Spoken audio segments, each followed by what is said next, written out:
feel so good about my new Botox. Oh, not that. Oh, wait, that's wrong.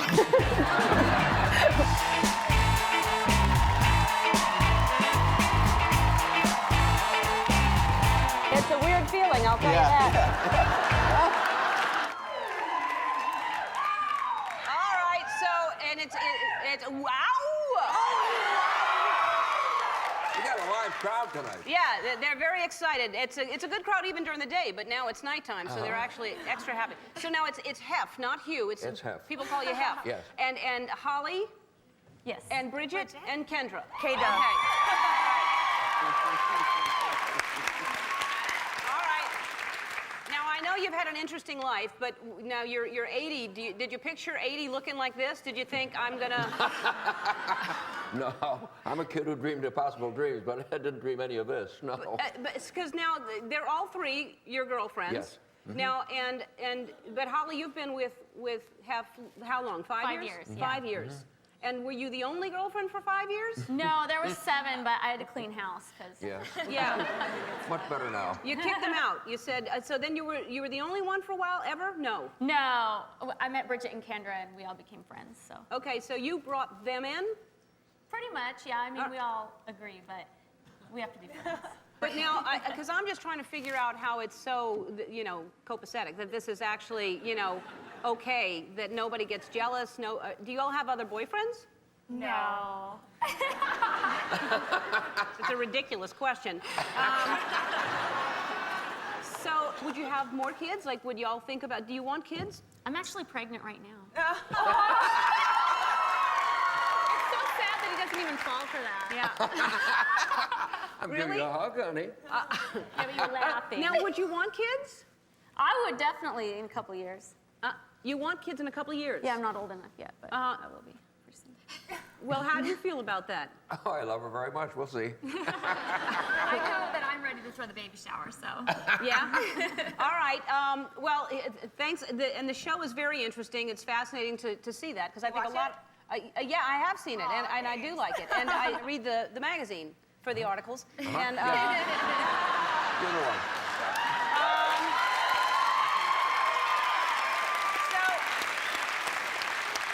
And the whole pajama thing. How many pairs of pajamas do you have? Couple hundred. Couple hundred. Well, we're going to add to that because we know that you like silky ones. And I thought if I'm not around, at least I could give you some nice pajamas. All right. The Girls Next Door airs Sunday night at 9 on E! We'll be right. Thank you so much. Oh, please. Thank you. Boy, I love this country so much. I'm so happy to be here with Ellen DeGeneres. I love her. She's so beautiful. I see the people dancing, the people shaking. It's so crazy. I would wear this. I could either wear this or, go to a mental hospital. I'm very happy to be this show. Yeah. You got a lot of love. I feel it. Look at you after the Academy Awards, all relaxed and things. You look like you're from Italy. Is that... I know, it's crazy, isn't it? Yeah. I want to show you some of my new fashion for the fall. But first I have a thing, it's called Song in My Heart. It's a lot of people wearing just a song and a dream. It's like some people can wear it and then the song disappears and you have to find it. But I love to take a shot with my fashion, you have to not be afraid to do fashion. Look at you, homeboy, what's up? I know, Look at that, they're panning to him, he's going, no, I don't know. But, you have a lot of people wearing the jewelry and the things. I like to just say, keep it simple, like a two-piece outfit, like socks.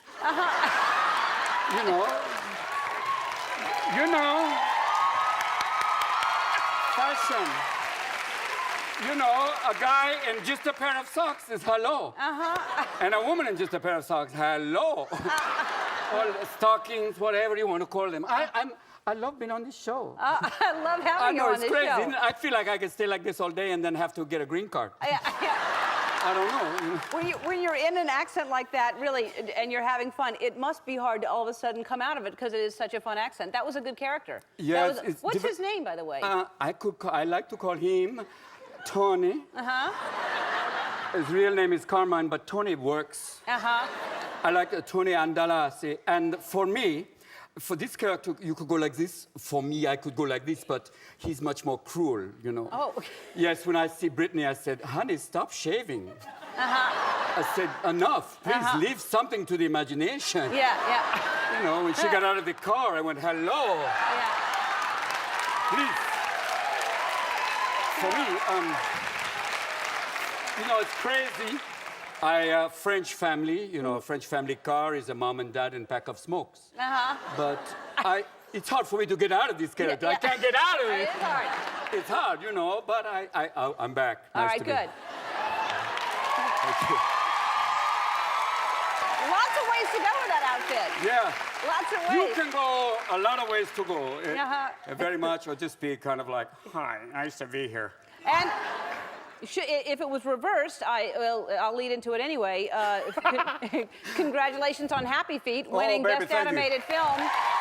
You, Kind of a penguin thing. the Kind of. penguin, Yeah, kind of riding the Al Gore global warming thing. yeah. But Hey, it, did you feel good after your night? Did you feel good? Did Jack hit on you? Jack, did he? you know- I bet he did, looking like Daddy Warbucks sitting in the front. How about it, Ellen? Give it a shot. Don't be afraid. just one last chance. One last chance. Come on now. Take the gun. What do you got to lose? Come on now. Hey.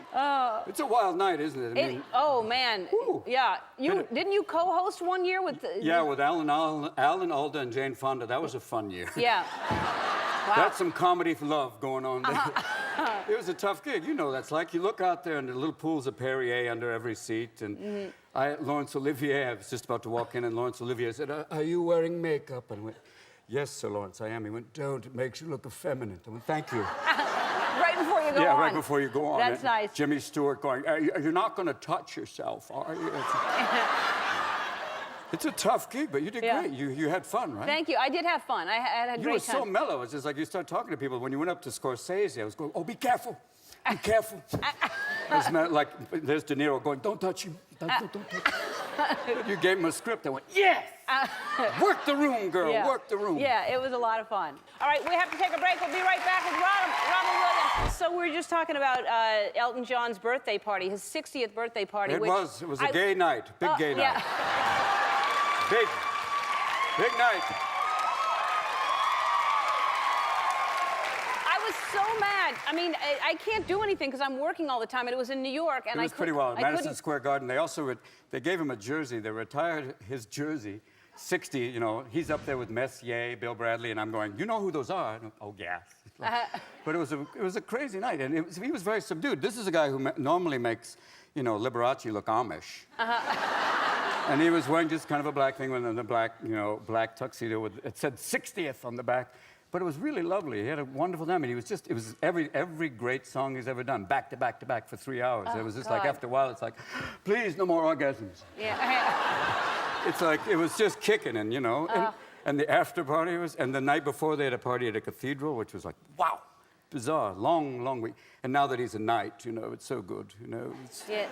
It's lovely, a married knight, you know, it's Lord and Laddie. I like the English papers said, Elton takes David up the aisle, and it was like, what? Yeah.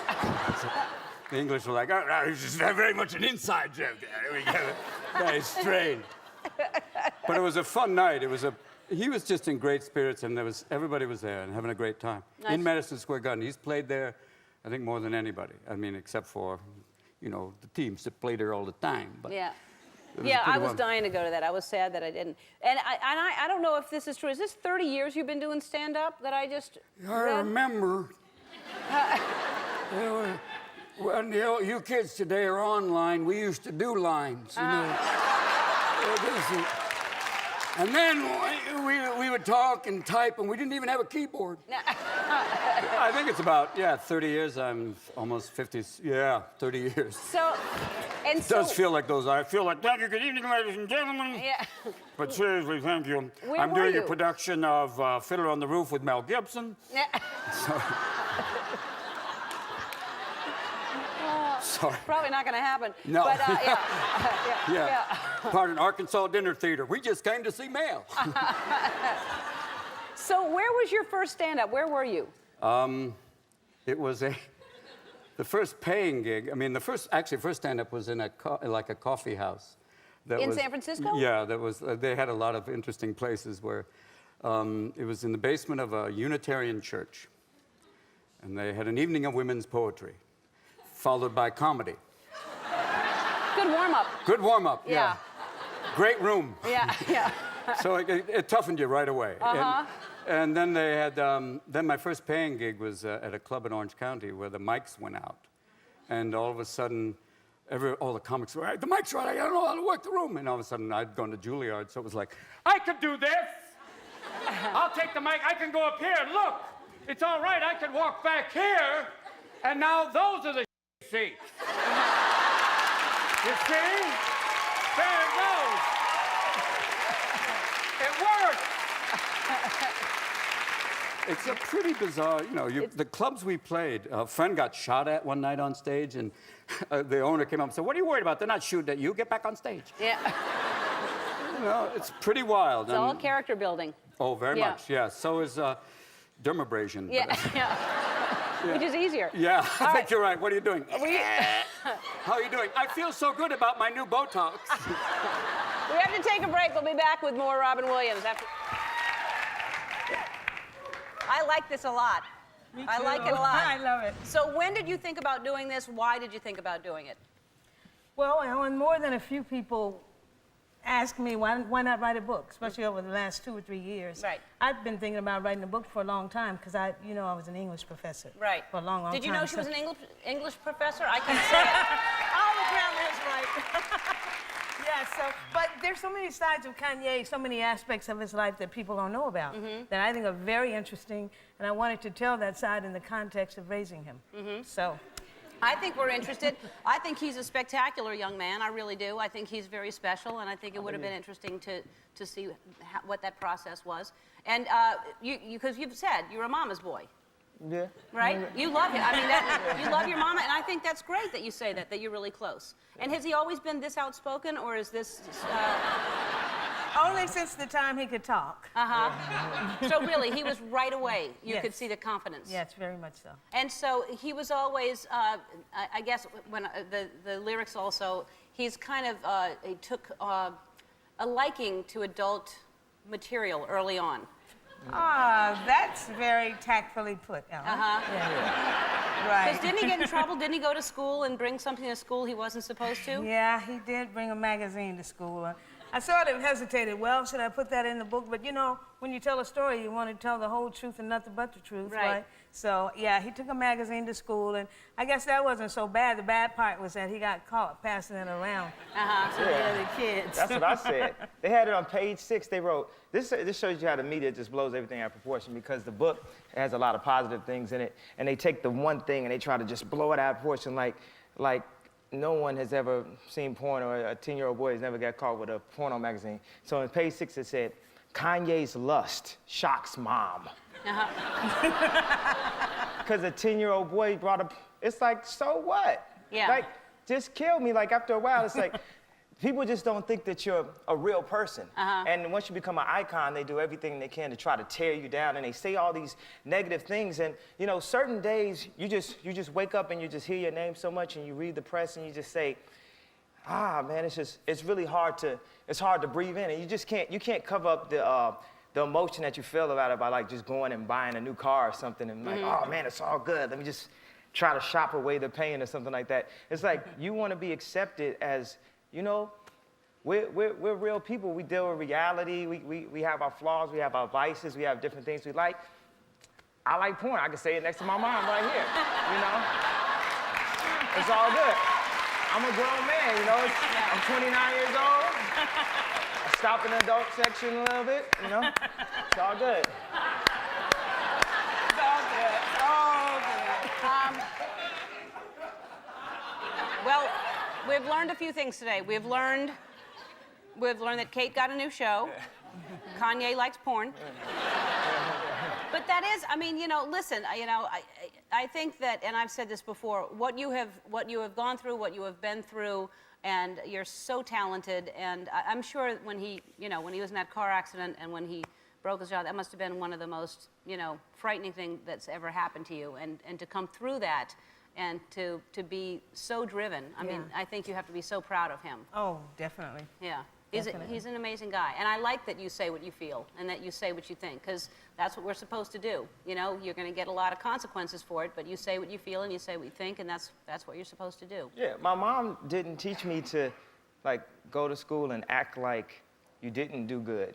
It's this thing, I don't know, it's like in America, you're supposed to, like, if you're really beautiful, you're supposed to put a hood on and try to, like, blend in, or if you hit a shot or something, you're not supposed to celebrate, in football, they said people can't dance, but if you look at soccer players, they run all the way down the court, it's like, and that's what we do. And my mom was an actress too, and like everybody in my family, like especially on her side, they were singers and the whole family. So if you came and you saw my grandfather talk, you would say Kanye is the most humble person I've ever met.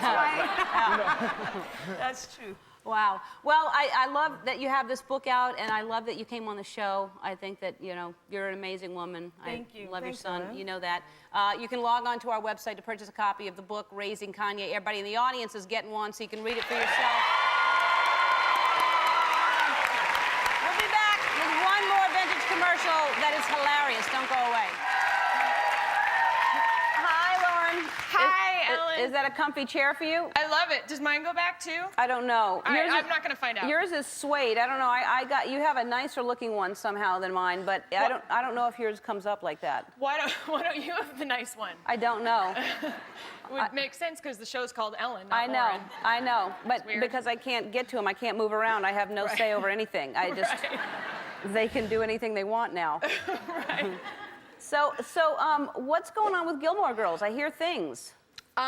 Gilmore Girls is not coming back next year. So it's going to skip a year and then come back again? We're just going to take a year off. No, this is going to be, this is our last season, and it's funny because this conversation's been going on for a while, and so I shot the last episode, and I didn't know.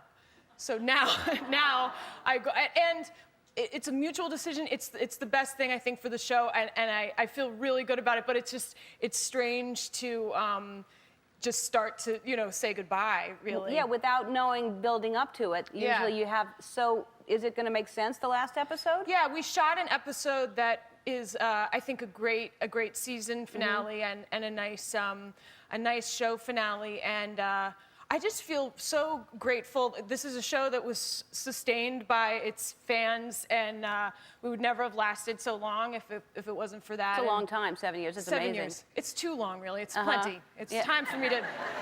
It's like you've got plenty to do, though. That's the thing. You're very busy. And how did you find out? I was at dinner last night, and the bartender came up to me and he said, "Are you Lauren?" And I said, "Yeah." And he said, "Your agent's trying to reach you." And I said, "Ew, that's so gross. That's so appalling." Because, and I went out and he said, they finally decided the show's over. At dinner? Yeah. It's okay. It's really, it sounds more, it was a conversation that was going on for a long time. It's not a surprise, and I think it's really a good thing. I do, for sure. I'll bring it to you. Okay. Wait, over here.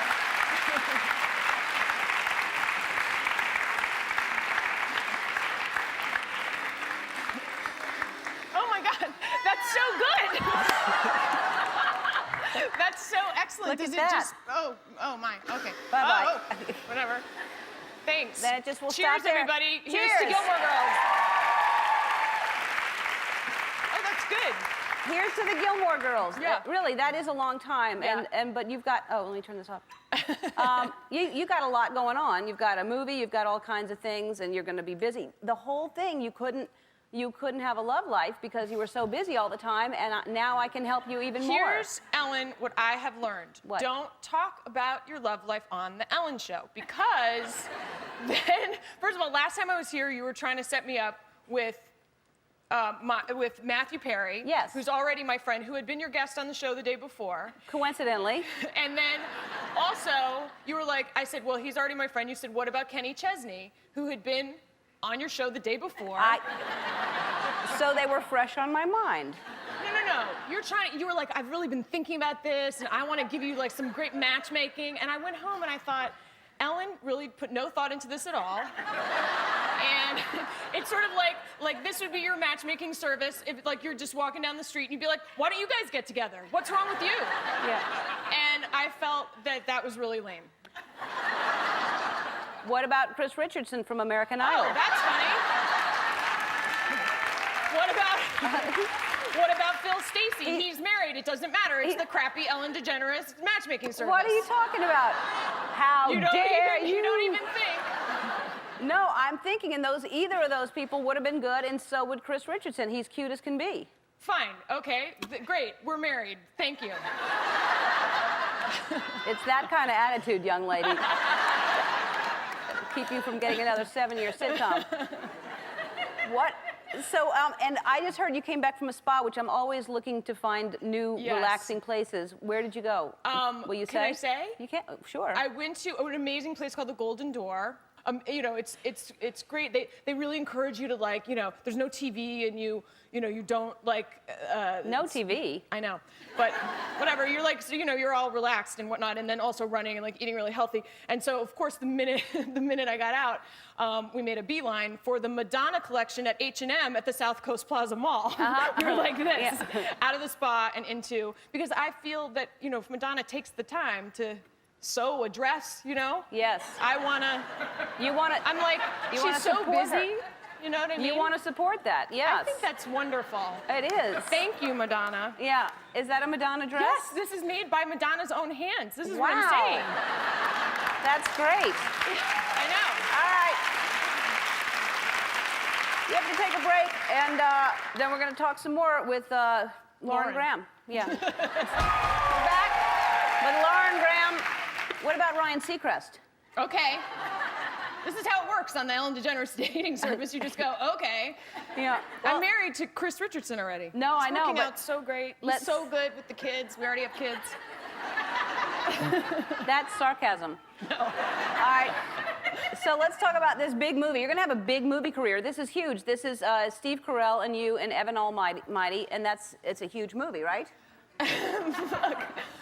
So this is the sequel to, sort of a sequel to Bruce Almighty, and in this, God tells Steve to build an ark, and he says, you know, no, because why would you? And then, and so gradually, sort of, things begin to happen to him. Animals follow him. He starts looking like that, and we build an ark, and it's huge. I mean, it's an amazing. It's the most expensive movie ever made, they say. No, they are. I don't know. All I know is I was hosed down every day, because when you do a movie about an ark and you're on a ship, you have to be just soaking wet, and they still do it with a hose, turns out. There's no fancier way to get an actor wet than like this. Yeah. And they just laugh. And did Steve just keep you laughing all the time? Yes. He's so hilarious. Yeah, he's really and really sweet great. as can be. Yep. He's married. I'm not going to suggest him. Yeah, we had a really good time, and we had 3 boys who played my fake sons who I just, I loved so much, and the animals Played your were fake great. sons? Well, I mean, they played my sons, but Right. that was for pretend. It's not for real when you're an actor. What if you suddenly realized, like, I didn't know the difference? Yeah, I know. You have to describe that to us. We know they're fake. I know. It's a movie. All right. Oh, right. Now, I'm looking forward to this. I heard that you want to do something to make me feel better. Yes, What do you think it is? Because you've been sarcastic to me the entire time. Well, my husband, Chris Richardson, and I have been singing together a lot lately, and I just felt jealous because everybody was singing, so I'm going to sing for you. Oh, look, and here's my guitar now. You'll remember, Ellen, I have played the piano on this show. I know. Just another instrument I can play, whatever. But I can only play one song because, and it's the one that I played when I was a camp counselor. And I was the music counselor, so that was parents' money well spent. And here we go. Wait. Oh, wait. Okay. On my back. Oh, wait, that's wrong. Wait, okay. All my bags are. Okay, it's leaving on a jet plane. and it goes. I'm glad you're telling us so we know what it's going to be. It's that bad that you have to. Okay, here we go. A whole summer of this. Oh, the kids loved me. All my bags are packed. I'm ready. Oh, shoot. Don't you feel better already? Bags are packed, I'm ready to go. I'm standing here outside your door. And that's all. I mean, that's just... Okay. Thanks, thank you. Shoot. But the good news is I haven't played the flute yet. Oh, good. You're holding out. Play us out to commercial after I okay. tell people to be sure and catch the final 2 episodes of Gilmore Girls Tuesday nights at 8 o'clock on the CW. And Evan Almighty hits theaters everywhere June 22nd. I'm going to talk with Lauren's husband, American Idol cast-off. So cute. Chris Richardson after this. Don't go away. Play us. Okay. All my bags are packed. I'm ready to go. What happened? You dropped your shoe? I got so excited with all these hormones, I dropped my shoe. Now, how old is your baby? 11 weeks. 11 weeks. So were you pregnant during Spider-Man 3? I was actually that sequence that you guys just saw. I was pregnant during part of it, and I didn't know, of course, but. You're hanging from all kinds of things, Yeah. shooting stuff, and you didn't know. How did you find out you were pregnant? Well, actually, it was kind of weird. I finished shooting Spider-Man 3 days before I got married. And I got married, and I went on my honeymoon, which was actually with 30 of my relatives. It was kind of like a family reunion that we were trying to do. And I was on the boat, and we were around Turkey, and I felt really, really sick. And I was just like, oh my God, I've never been seasick before. This is terrible. And then 7 days went by, and I was like, okay, maybe I should take a pregnancy test. And so I sent my husband and my dad and my uncles and my grandfather and my brother. And your dad is Ron Howard. Yeah. So he's running around looking for a pregnancy test in Turkey. In Turkey. And they found one, and they brought it back to me, and I took it immediately, and there were the results, but I didn't know what it meant. And so I looked in the instructions, and I couldn't find the English part. It was just all in Turkish. So there was no one on the boat that knew Turkish, and so I eventually thought to call our Turkish devout Muslim tour guide. And I said, well, you know, there's this, do you remember me? I'm Bryce, I'm the redhead, and you know, you just took us through Turkey, and it was really nice. He was like, oh yeah, of course, of course.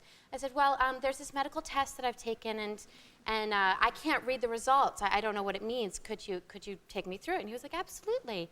So I said, okay, let's just start with the first phrase. So there's an A, but it's got this like swivelly thing over it. The next letter, it's a P. No, it's a Q. Well, maybe an F. And so then I got through the first phrase, and I was like, all right, so what does it mean? And he said, put the stick between your legs and urinate. So eventually we got to the bottom, and he said, congratulations, you're pregnant. So that's how I found out I was pregnant. Through your tour guide. Yeah.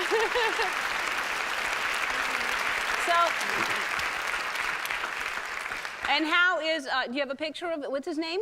Theo. Theo, do you have a picture of Theo? Yeah, I think I sent it to you guys. You guys have, yeah, there he is. Yeah. That's ridiculously cute. Oh, thank you. Oh, that's adorable. He looks like my husband. Does he? Yeah. Wow, that a is lot. precious. That is so you. precious. And how is Ron as a, first of all, you know, I did Ed TV with Ron, and I just think he's the sweetest, greatest guy. He's exactly who you think he would be. Yeah, you know, he is. he's exactly how Opie should have grown up.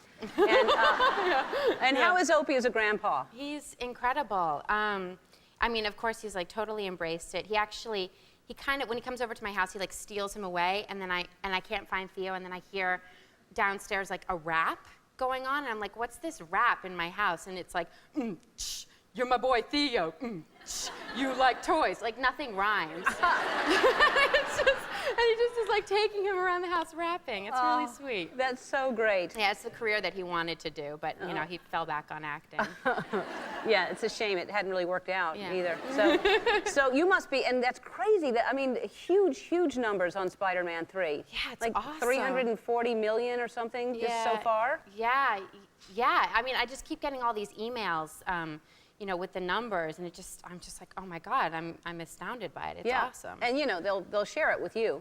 Oh yeah, I'm sure. Yeah. Well, it's great. Well, congratulations on all fronts, on having a baby and the movie and everything. And it's great to meet you. We did not meet officially when I was doing the movie, but we were around. I watched from afar. You were fantastic. Oh, thank you. But I remember you being around. So anyway, I'm really happy for you. And thanks for having me for this today. I mean, you guys, congratulations. Yeah, and, it's really happy cool. Mother's Day. Very cool. All right, Spider-Man 3 is in theaters everywhere. We'll look at an exclusive clip from the first In the Motherhood webisode after this. Don't go away. Back with Tubman McGuire.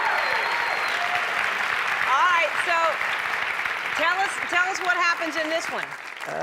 It's the continuing story of Peter Parker and these other characters, and Peter Parker's pride and his arrogance start to get him into some trouble, both personally, and then he finds out that this other guy is responsible for the death of his uncle, who died in the first movie, and so also his anger and vengeance starts to get a hold of him, influenced by the black suit, which enhances those sort of darker qualities. So, I'm fighting the dark side of myself.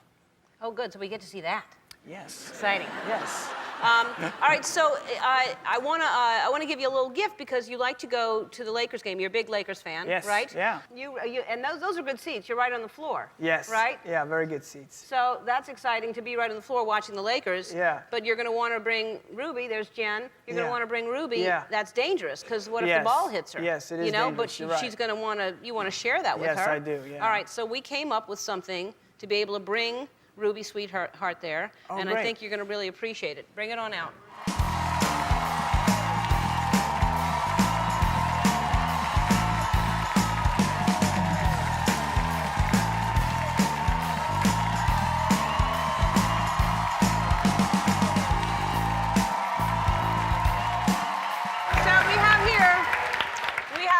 Of course, the Laker girls, everybody, are here with us. Do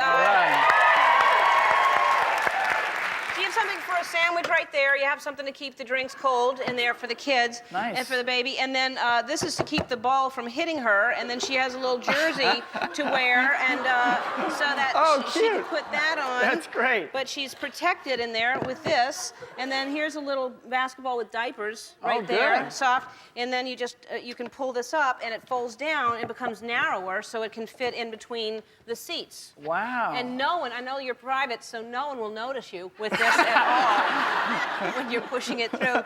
So this is for you to take the little baby to the Lakers games. Oh my gosh, that's perfect. Yeah, I think so. Thank you. You can breathe. There's a little air hole. Oh, good. Yeah. I was wondering. Yeah. Okay, good. All right. Spider-Man 3 opens in theaters today. We're going to play Cinco de Mayo game when we come back. Don't go away. Stop! Oh! That's the long. I said, how long is this going? She goes, as long as you want to milk it. And I like to milk all I can all day long. Well, a little sipper now. Oh, so good to see you, Ellen. It's so good to see you. It's been for the years. It's been a long, long You're time. holding up beautifully. Well, Moisturizer. So are you. We both have a bang thing going. Don't touch it. We do.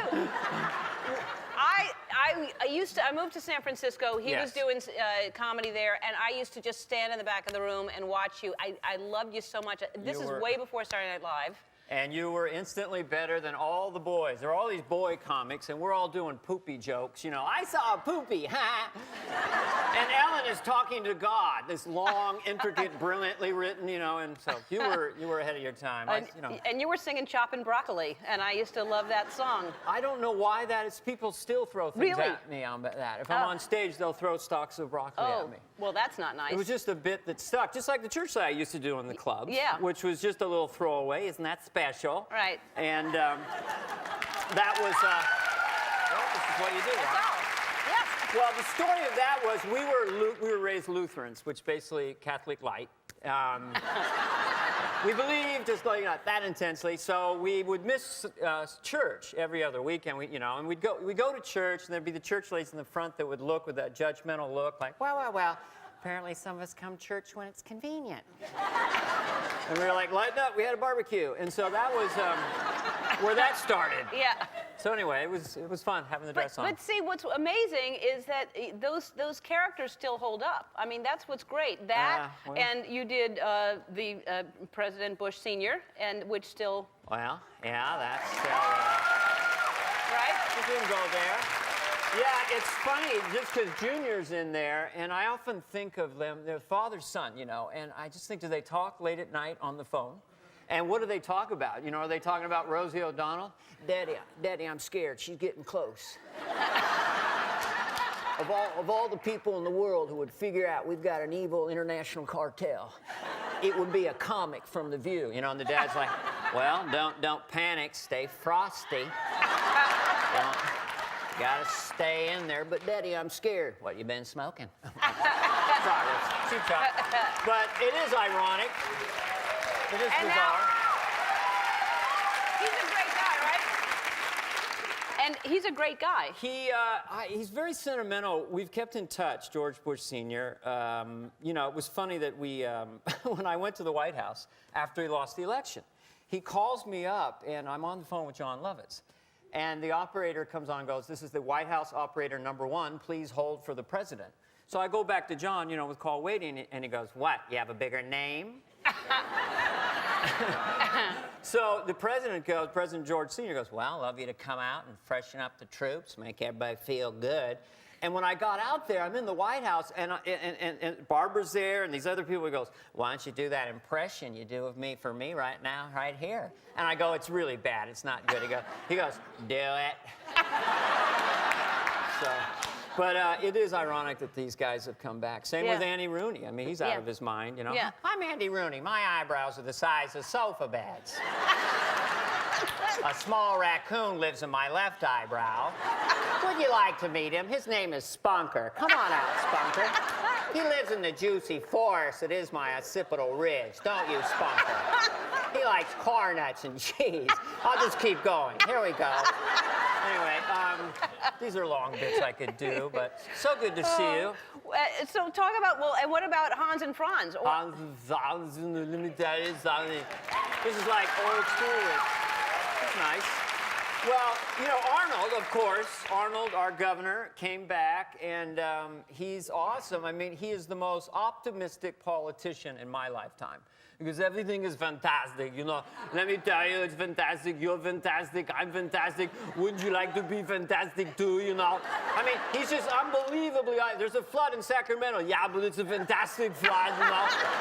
And we're going to work on the fantastic levees for the flood, you know. Hey, your hair's on fire, but it's a fantastic fire.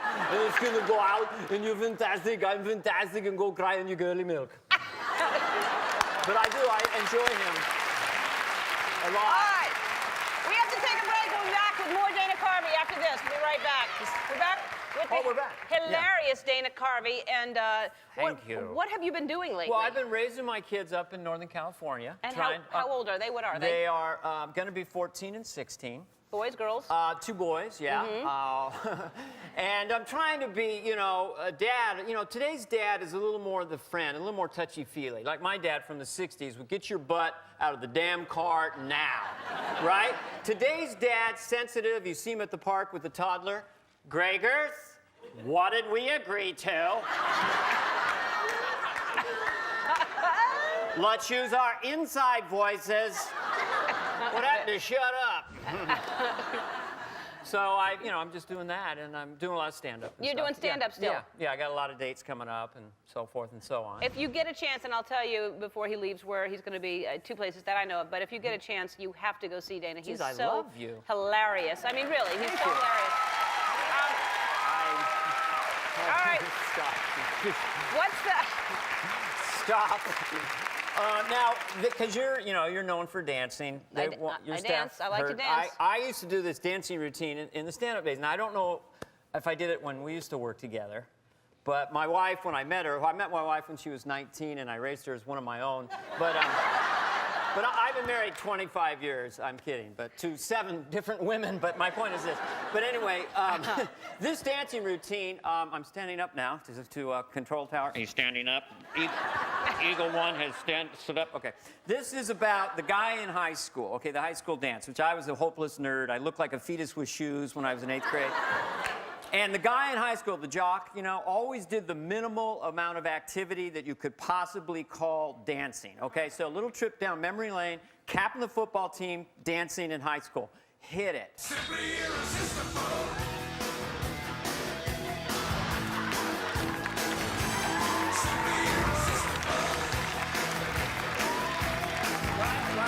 Okay, now me and the nerds right next to them, working their butt off, never quite on the beat. Remember those people?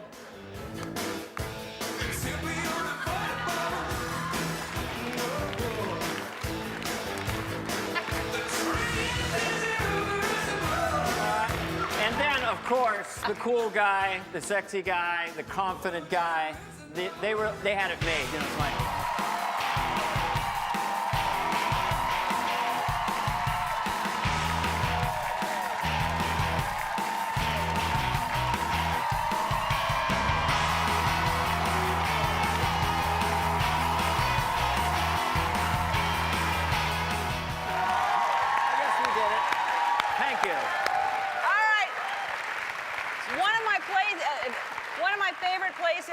To perform. Whenever I started a tour for an HBO special, I went to the Luther Burbank Center and in Santa Rosa, and he's going to be there on June 16th in Santa Rosa, Luther Burbank Center, and also at the Mirage in Las Vegas on July 20th and 21st. You have to go see Dana. He's so hilarious. Nice. Please come back anytime. I will. Thank American you. Idol You guys are cast-off great. Haley Thanks. Scarnato will be out here after this. Don't go away.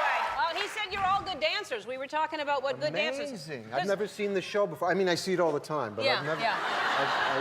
Now, why haven't you seen the show before, Richard? I'm usually working during the day. What are you doing during the day? Making movies.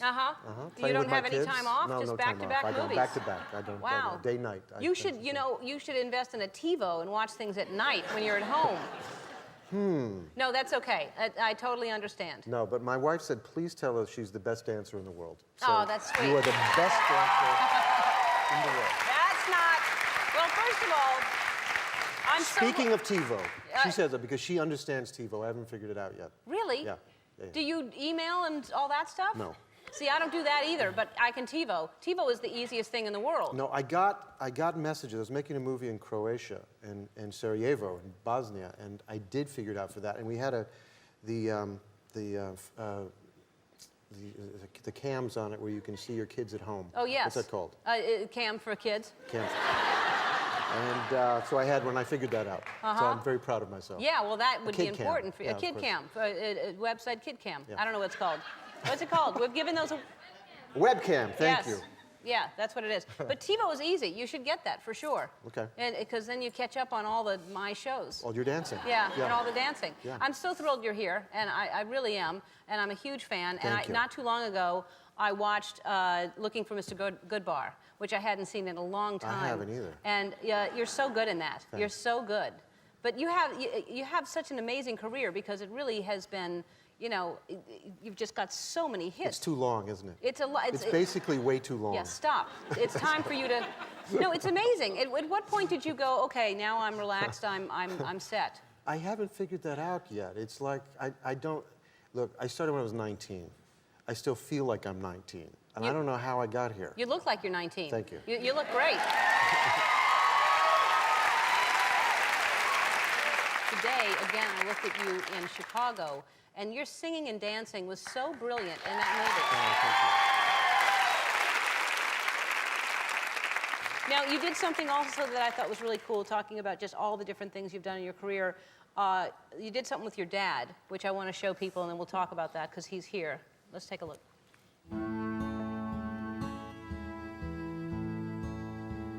I retired 18 years ago, and a good friend of mine says, hey, Gear, what the hell are you going to do with your time now? And the next thing I knew, I was a delivery man for Meals on Wheels. To the homebound neighbors he's delivered meals to for 18 years, my father, Homer Gear, is the real leading man. Hey, well, hello there. How are you today?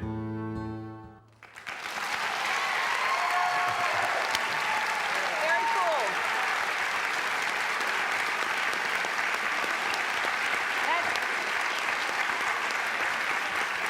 Hey, Pop. This is my dad! This is my dad! The only place I come into this is I'm married to his mother. All right.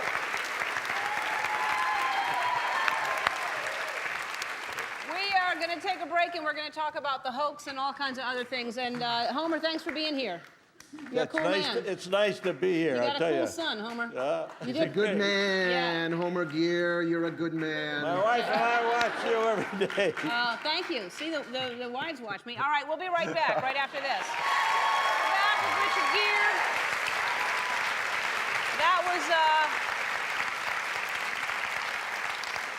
now, and I didn't know the story. The hoax, first of all, and I think some of you saw this, how brilliant is he in this movie? How amazing is he? They all saw the movie, right? We showed it to him. I love that. Yeah. I love that. Yeah. Thank you.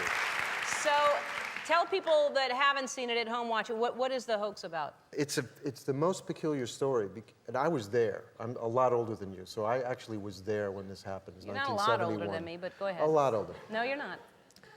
And I was just beginning as an actor, and I'm in New York, and this happened. There was a Clifford Irving who was a minor writer, and ironically had written a book called Fake about Elmire de Horry just before this happened, who was the greatest art forger of the 20th century. Anyhow, he had this idea.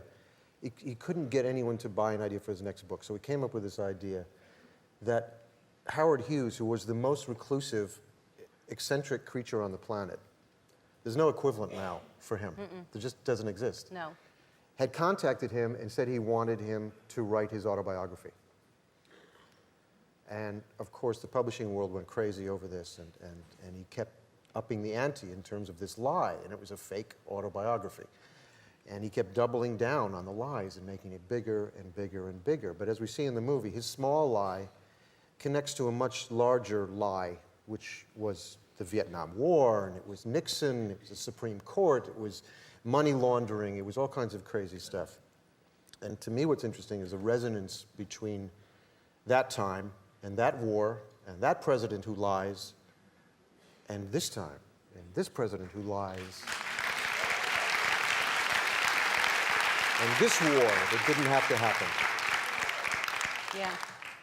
No, it really is. It's so good, and I can't imagine that happening today. Someone getting away with that kind of because that you were the audacity to like tape yourself like you're Howard Hughes to like think that people are going to believe that's Howard Hughes speaking and. But he thinks, look, he makes a transference. I mean, there's a scene in this that I was particularly proud of, where he's just fooling around. He and his partner, who's Fred. Molina, Alfred Molina is an incredible actor, amazing actor. Yeah, he was hilarious. But they're just playing, and they said, okay, well, let's come up with an idea. We'll just start writing this thing. And so I start imitating. I have tapes of Howard Hughes, and I start imitating him, and I start improvising, and it's fun, and it gets more and more serious. As my emotional life, Clifford's emotional life, connects with Howard's emotional life. And we see how this starts to take him over, and it becomes darker and darker and darker. Yeah, yeah. And you start wondering what's real, what's not real, and you finally figure it out.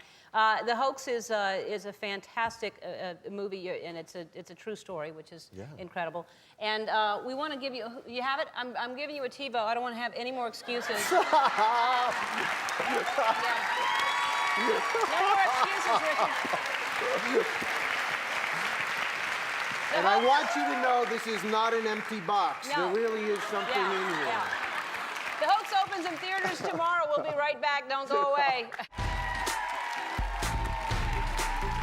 so like you.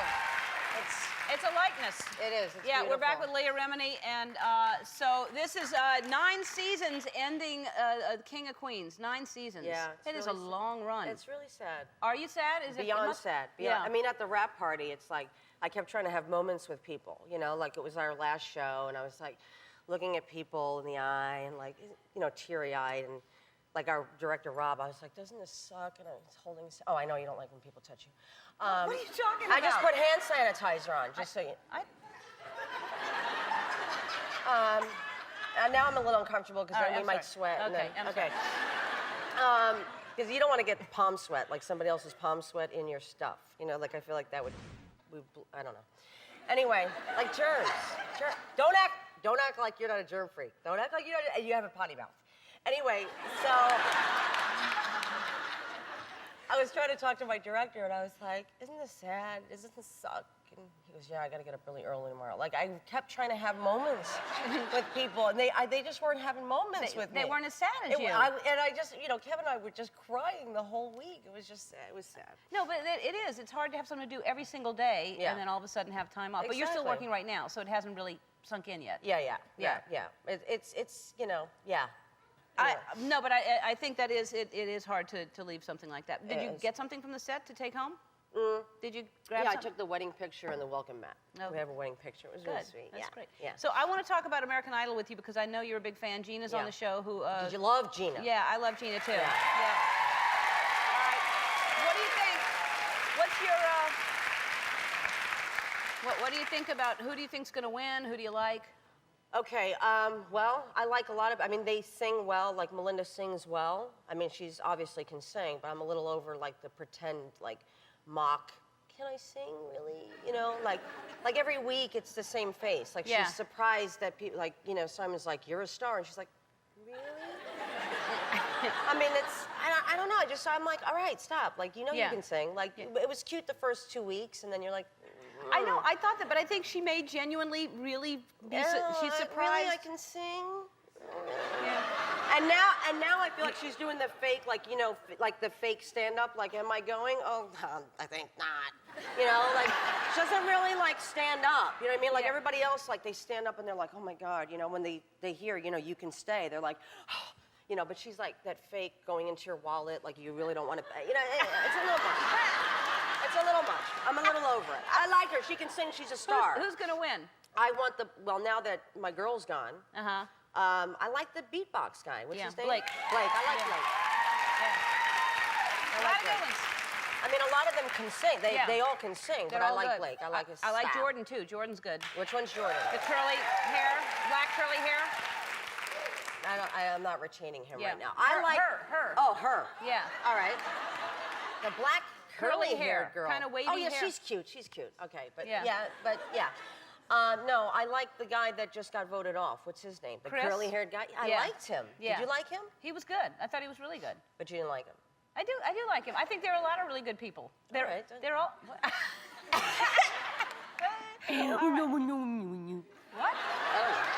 love you. What's happening to I you? want to kiss you. I love you. All right. I miss you, baby. I miss you too. All right, give a call We'll once in a hang while. out. We will. All right. Or say something nice about me next time Jennifer's on. Here's the thing. I'll say something nice about you right now. I adore you. I think that you're hilarious and brilliant and talented, and I can't wait to see what you're going to do next on television or whatever you want, because you can do anything you want, anything. Yeah, I don't. Thank you. That's really? very sweet. What do you want? What do you want to do? What are you going to do next? I don't know. Like, I want to do, like, Dancing with the Stars, only because I want to have that body. You know what I mean? Like, Yeah. I want to do weird things like that. You know what I mean? Yeah, everybody loses weight when they start Or training on that. Survivor, but only for 4 weeks, because that's like, Right. I don't want bugs under my skin or anything like that. Just to lose the weight again. Right. Get on Survivor, get tan, lose the weight, eat some rice. Why don't you and I go on an island for like 4 days and dance? Let's do it. Okay. I like that. That way we can do both. Okay, let's do it. All right, Let's great. do it. What are you doing with Suave and Sprint? You just teamed Oh up with yeah, them. Suave and Sprint, cool project. It's an online series where it's called In the Motherhood, where mothers, just regular people, write in stories about being a mom and funny stories, and I'm going to star in them, and it's going to be online. And Very then- cool. Yeah, it's cool. That's cool. it's cool because we're going to do the same. We're going to team up with them, and I love that. So you get to hear mom stories of good things, bad things, weird things. Yeah, funny things about being a mom and situations that they've been in, and the winner is going to get produced. These webisodes. And It's we'll awesome. talk about it. We're part of it. In the next few weeks, you'll learn more about it. I got to and sit you up. can- Why don't you tell me to sit up, Ellen? Because then it points at- out look. how slumped I am. See, if I slump like But that. that's being like a real girlfriend. It's like, sit up. You know what I mean? Look at me. That and then that. But why didn't you And now tell the me- whole show is Why- going to be me like this. Yeah. I mean, this is going into this. That's not. No, I just thought you were pregnant again, so I had. You're a bitch. Here's the mouth. The King of Queens airs tonight at 9:30 on CBS.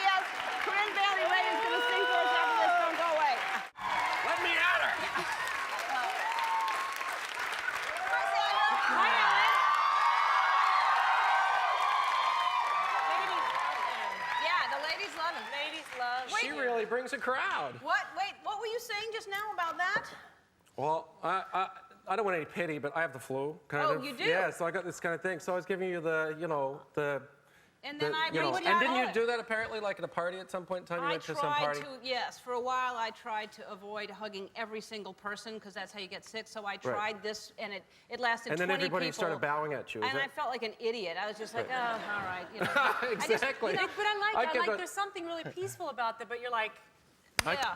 Well, Yeah, I kept no, on the way in here today. I kept on coming in, and they go, "Hi, Julie, nice to meet you." I shake hands. I'm like, I shouldn't be doing that. I shouldn't. But last night when I saw you, you had no problems. Hey, how are you? Your sweaty face, sick face. Yeah, I all know. over. I was like on the red and you carpet. put it on me. You didn't Your say, sweat. "Oh, I'm sick." My sweat. Let me not hug you. I You forgot. I just got carried away. It was so exciting. You know, it's so exciting Now to go to your both of us are premiere. going to get sick. We're gonna die. But it's from you, so it's okay. Yeah, But it's kind of exactly. true. It's kind of an It's a honor. joint thing. I Yeah, mean, it's you know, an and it honor. goes with the movie in a way, a strange, very strange way. Can I just say something before I say anything else? Okay. Who's gonna stop you? Yeah. Oh, lucky you dropped your funny pills today. You were fantastic hosting the Oscars. Oh my God. You're unbelievable. Scary. No, but, Scary, no. but you were amazing. I've never made really me sat through giggle them the whole way. consistently. You balanced such a beautiful line, and I don't know how you did it, but it was you. moving, and the whole rolling paper thing was my favorite with the guys. in the Thank band. you. Yeah, Thank it was you. good. It was Thanks good a little lot. bit. Yeah. Appreciate it. Should But it just was get that wonderful. You did a out of the beautiful way. job. Thanks. Yeah. Thank you very much. Well, Next time, invite me. Okay, I will. Okay, I'll work something out. It's So if on I the do it list. again, You're Put me on the supposed to list. be sick. Are you supposed to be like? I know. I'm lower? meant to be. Yes, I'm gonna be sick. Yeah. You took to her. you don't seem sick. You're actually you seem have a lot. This morning I was feeling like death, and then I went to my doctor and I, got one of those Special shots. shots in the bum. Yeah. That's always fun. Who likes needles, by the way? I mean, needles are just the crummiest thing in the world. No one does. I just gotta put this right in your butt. Yeah. Is it the And- B12 shot? Is that what you're talking about? No, what shot are you getting? Let's Yeah. not talk about my shot. Yeah. We're not here for No, my you shot. act like everyone gets a shot in their bum every, and no one gets. I haven't been to the doctor when I was sick to get a shot since I was 6. Yeah. What? Who doesn't How get a many- shot in the bum? Who here goes to the doctor every time they have a mild head cold to get a shot in their bum? Do you? Good I mean, one. I don't. That's good. No. I try to stay away from the doctor because I'll find something Teamwork else. here. I feel like they're ganging No. up on me a little bit here. No. But I just think that the nurse, I'm sure it was not a doctor, there was no need to put it in your butt. You know? I think that's the thing what I think. Like, everybody else gets it here. Yeah. Unless you just said, I need it here, and you yes, just. no, I so easily obliged. She said, drop your trowel. I was like, all right. Yeah. They say it all the time. Yeah, It's just so an used instant to it, thing. you Exactly. forgot. And there's nothing on. Oh my God. See what I had to work with? I'm glad. Yeah, no, y'all are great together. And I Yeah. want to talk about that, but I want to thank you for being here because I did not think you'd come back. I almost didn't, but they said I had to promote the film. I heard pushed about it. this. Last time she was here, I pushed it. The word push doesn't even begin. No, listen. To describe, if I could have listened that day, but my ears were so on fire. The Now, what did you do, though? You took a chili. No, That's no, meant no. to be She like- said. No, not a chili. It's a whole entire pepper. Not just a pepper. What was kind it? of pepper was I don't it? know. What Ellen? was it? A habanero. A habanero. A habanero. And she said she wanted to try, and I'm trying to oblige her. I said, okay, I'll give you some things to try. Anyway, I think we have a clip, and Oh, she crap. ate the entire. I haven't even watched this. I Okay. won't watch Ate it. the I'm not whole going to thing. watch it. Enjoy I'm not it. gonna watch it. I'm not Enjoy going to it. watch it. I'm You're not going to You watch it. didn't try anything once. I know I said You almost, you but okay. I said all I right. would try anything. This is a habanero. It's very hot. It's 1,000 times a jalapeno. Start with that.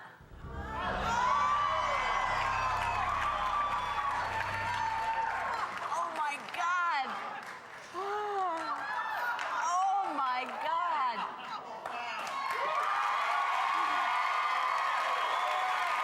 All right. The only other thing I want to do is break this over your head. Come on. Oh.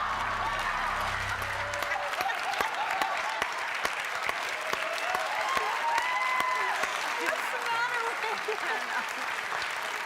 Now, how were you after that? Not so good, Ellen. Well, it was your... Not so good. I said take a bite. You took No, I didn't. Do we have it on record? I said, how much? And didn't you say the whole thing? Maybe. Maybe. Anyway, you were a sport. You were a good sport. Yeah. And you two together, I think, are a cute couple, and you're both great in the movie. And tell everybody about Premonition. And I have a question when we're not, because I can't talk about the ending, but I have a question for you Don't too. talk about the ending. It's hard. The ending is the beginning. It's a very strange movie. It chops around consistently in regards to time frames and where we are, and like days, like Thursday will occur before Tuesday. My days are out of order. Her days are all out of order. His days are the Mine same. are not in order, right? You're So not telling we can't people even what get it together. You know what? He just needs Let's to just stop do this. talking. It's a psychological thriller. Yeah. But It's a psychological thriller about... See, not a word, not a word. About a woman who wakes up one day and finds out that her husband's been killed in a car crash, and wakes up the next day and finds out that her husband is alive, right? And so the days happen that way. And that's the kind of psychological thriller type aspect of it. But then I think more so than a psychological thriller, I feel like it's this beautiful kind of love story. No, it is. It's this beautiful love story between her character and my character. It's coming up on the monitor. It says break, which means you've just gone way too long. This is TV. You don't break. We go through breaks. We don't take breaks. This is not like movies. We'll be right back. Okay. That was Sandra Bullock and Julian McMahon. That's another clip from their new movie, Premonition, which is, you're trying to figure out how, because it really does. There's so many different things going on and so many different days. Well, the nice thing, I think, the way that they did it, which is my character is basically your eyes, so it takes you through the days and you get as frustrated or as confused or as angry as she does because you're sort of in the driver's seat. So, as insane as it feels for her, you start feeling like you're in that place. But it's a beautiful thriller that's scary and all that stuff, but it's that thing of, if you had the chance to go back and correct something or do it over again after you've reached complacency or hate, would you go back and correct it? Well, if I would go back, I would still hit you over the head with a bottle. Now, I believe you would take me. Sexy. Now, thank you. That's very sexy. Now, you tell me. He told me he loved me. You tell me you love me. I can't. I can't. I like She you has a commitment lot. issues. Tell me you love me. I have hurt. Tell though. me you love me. You purposefully hurt me. No, never. And then when I was hurting, you then hit me. I When I was down, and you knew how down I was, and you were laughing. Inside, I saw you laughing. I saw little tears well up in your eyes. Look at you right now. You're going, look, your head is nodding. Yes, you're admitting. She's going, Yes. yes. I love you. I might love you later. All right, we're going to talk about, we have to take another break. And we will not come back until you agree to tell me you love me. And then we're going to talk about, I you hope do you so got many some commercials. Oh. Johnson & Johnson, Massengill. Now Again? Now. It's going to be a long time, sister, before you get my love. I swear if I had a bottle, I'd hit you right now. I know you would. We'll be right back. Back with Sandra Bullock and Julian McMahon. All right, so let's talk. You do. Don't make it sound real. You do. What? I don't know what he says, I but don't it's either. like, and then I laugh. I laugh every time. He's funny. It's like Shorthand, the baby, Charlie shorthand. Brown parents. Now, what was that like doing? Like, That's what happens when you work together. You get a little crazy. Let her speak. Why? It's our turn to speak. That's why we're here. That's right. It is your turn. Right? It's a talk show. You're supposed to Exactly. talk. You're meant to talk. So talk She about. just wants to shut me up, and she can't. Obviously. So talk about how this personality, this dynamic, having love scenes together. How could you be serious and have this? We didn't have. I Well, mean, I think firstly, you and Menon. I think she was talking to No, me. firstly, her and Menon. Her and the director came to me and said, "Oh, we've decided to put in a love scene." I was like, No, there was a love scene there the whole there time. wasn't a love scene. Yes, there was. No. Julian, did you Was read there? the script? No. Are you meant to? I mean, I read my bit. Exactly. There was a Really? love scene. No. You came to me, you told me, and I said, "Oh God, the last thing I want to do is a not what love happened. scene." There But had anyway, it needed to happen in it order was for a the love film. scene. It wasn't a sex scene. We just need to make Exactly. that clear. It was this beautiful love scene, and we had this gorgeous setting in our room, and it was so tender and intimate. And at the same time, we had our DP who had candles, holding candles, literally. But he was and on the the shot little, came he's around crouching on like top this, of the and he was boudoir, moving as it fanning comes the with us. candles. And it's like, love each other, love each other. We're looking at each other so intensely. And all I can see is this guy with these candles going, you know? But there's like It was 30 ridiculous. people.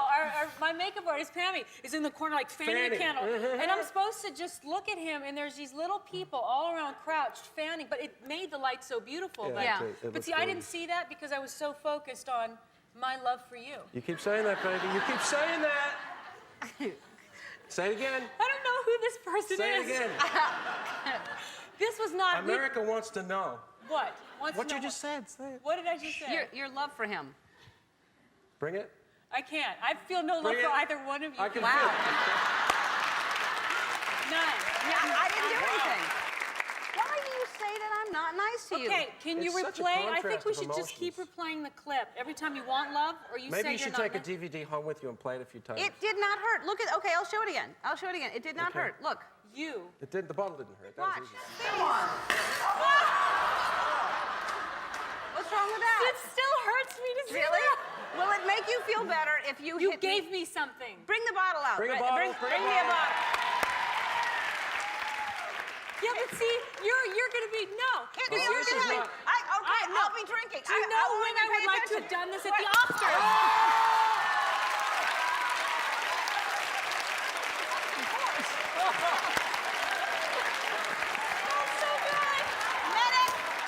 Wow. This is quite a show you had, Ellen. Well, you know, it's a breakaway. You don't have to hit it that hard. But if you look back at the force with which you hit me, We'll show this one. And I hope over and Okay, over again. show this one. This was Yeah. the force that you're talking about. But look at how happy That my was face at is. least a I year almost ago. That was too hard. Wow. Wow. All right. I'm glad I'm sitting here. I'm sorry. Do you love her now? Do you love her now? All right. That's all. I love Ellen's show. Thank you. Starting tomorrow, Premonition hits theaters everywhere. We'll be right back. Don't go away. Ow! Can you all fit on there? Yeah. All right, good. What happened? Someone Yeah, lost a sorry. shoe. Sorry. Sorry about that. That's all right. She's a true professional. She was going to go on. She was not going to point it out. Andy had to point it out. And now, are you all pretty much extra smart kids, or are you just kind of, how are your grades? Well, they're pretty good, but it's just like we're not like geniuses, but I mean, we're pretty regular. I mean, I think we're smart. I hope we're smart. Are you in but- public school or private schools? Private.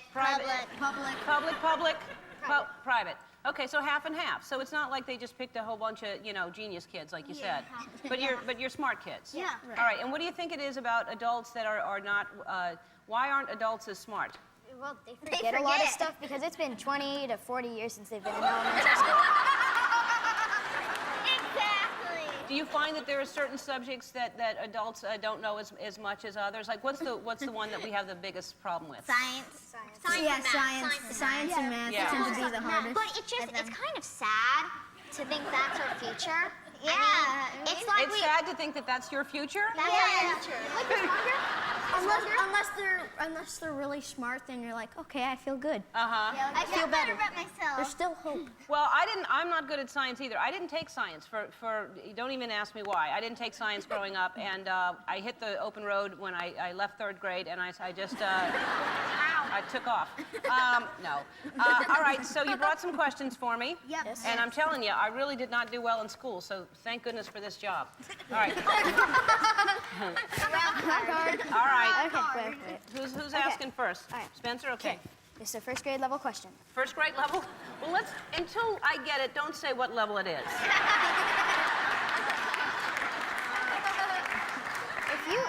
If you add equal amounts of red and blue paint, what color paint do you get? Red and blue? Well, that's going to be purple. Okay. Thank you. Laura? Okay. Right? Okay.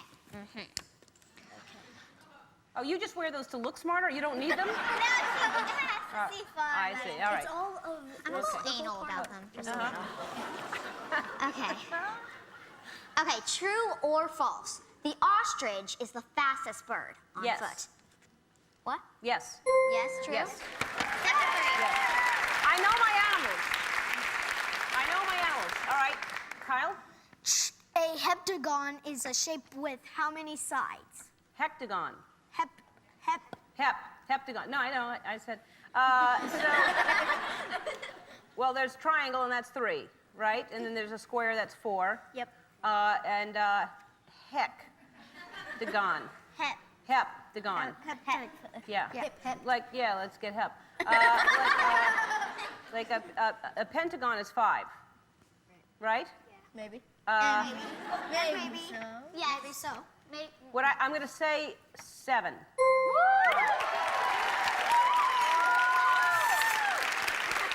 right.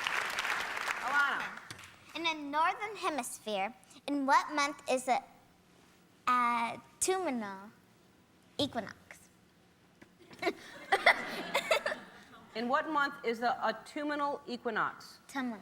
Autumnal. Autumnal. Yeah, it's like autumn. You're trying. Yeah, it's just a fancier word for autumn. I'm gonna say it's either September or October. I'm gonna say September.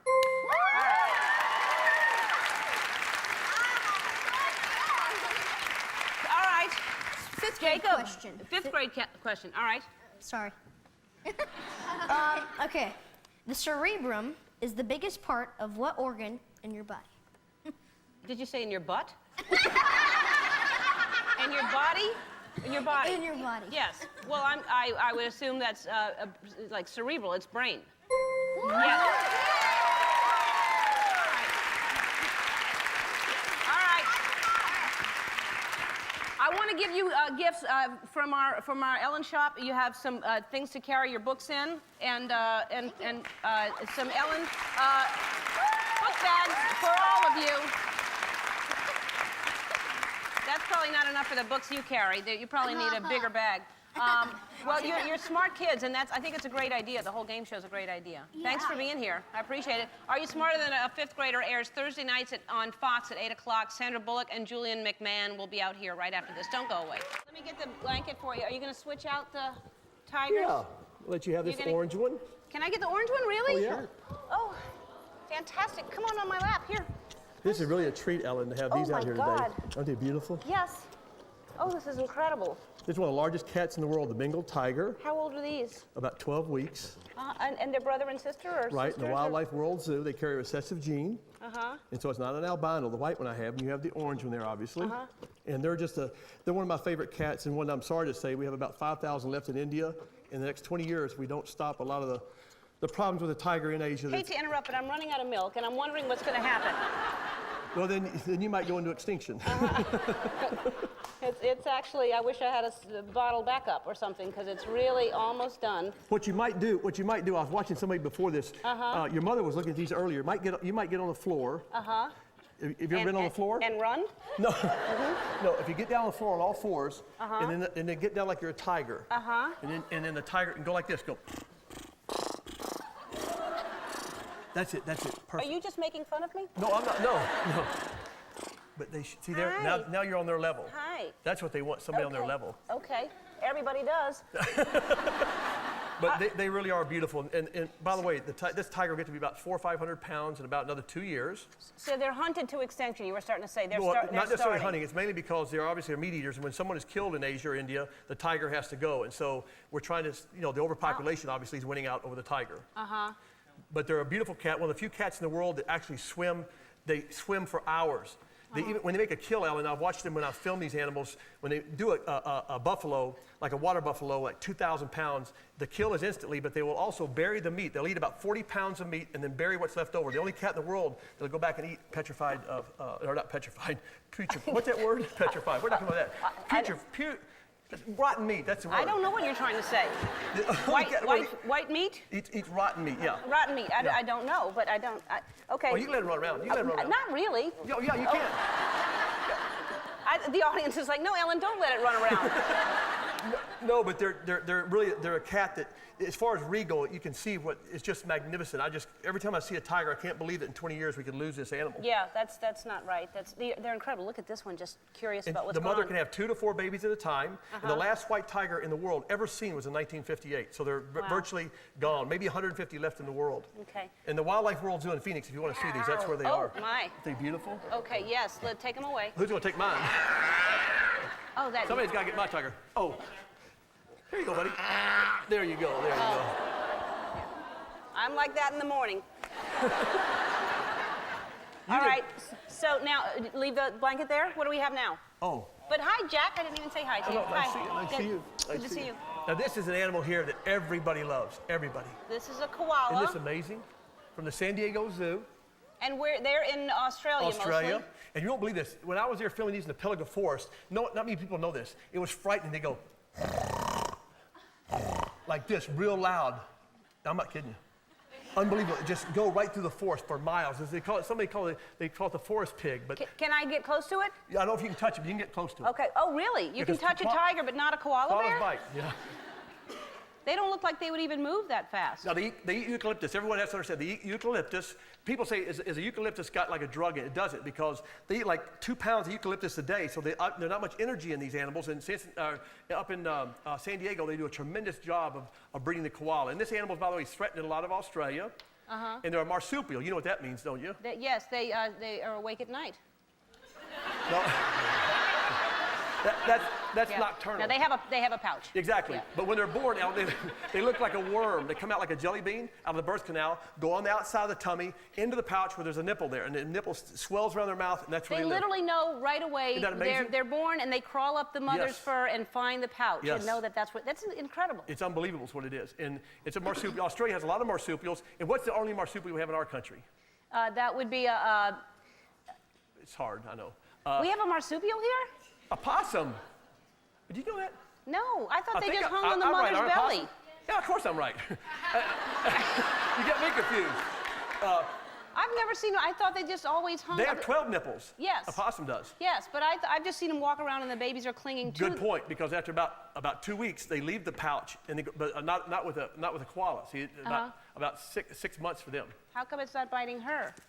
Well, it knows her, but you just want to. By the way, they were almost hunted to extinction for their coats in Australia. Really? The coats were valued in Europe back in the 1920s. People are wearing koala coats? Oh, back in the tens of thousands were killed in Australia back in the 1920s and before that. Wow. Yeah, and now it's obviously illegal to do that. That's horrible. Oh no. What is it? Is this a chinchilla? Yep, it's a chinchilla, and a lot of people don't know this, Ellen. Obviously, a chinchilla is a beautiful little animal. Hi. Aren't they something? Okay. By the base of the tail? Here you go. Isn't this something? Look at this. Oh. These animals now are virtually extinct in the wild up in the Andes in South America. And they were almost, again, hunted to extinction for their coat. But now they make tremendous pets. So obviously we encourage people to do that instead of, wearing them. And you can feel, when you feel this, you can imagine why people want to wear it. It's like air. But I have an idea where you said they're good pets. Why don't you get about 20 of them and just wear them out? Because you just put them on you and they hang on you at night. You don't have to kill them, and they keep you warm. You take them off at home and put them in their little cage. You have one hair follicle. These have 50 hairs. Their hair is so thick that a flea can't live in there. A flea would suffocate. Really? Isn't that amazing? Where are you going, little chinchilla? Look at these things. Oh, God. I wish everybody could feel these. You don't even know. If I wasn't looking, I wouldn't think I was touching it. Ow! It's starting. Oh yeah. Oh, it might nip you. Well, that's not the time to tell me. No, but. Okay, we have to take a break. We'll be right back.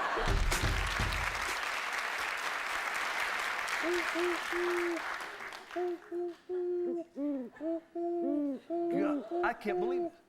Really? It doesn't do that? No, I'm not joking with you. I've never seen that done on any show I've done in 20-something years. Get out of here. Folks, I'm telling you something. I've never seen that done. Even the night shows. What are you doing? I don't know. I like to do the owl, so because I used to have them in my. See if you can do it. No.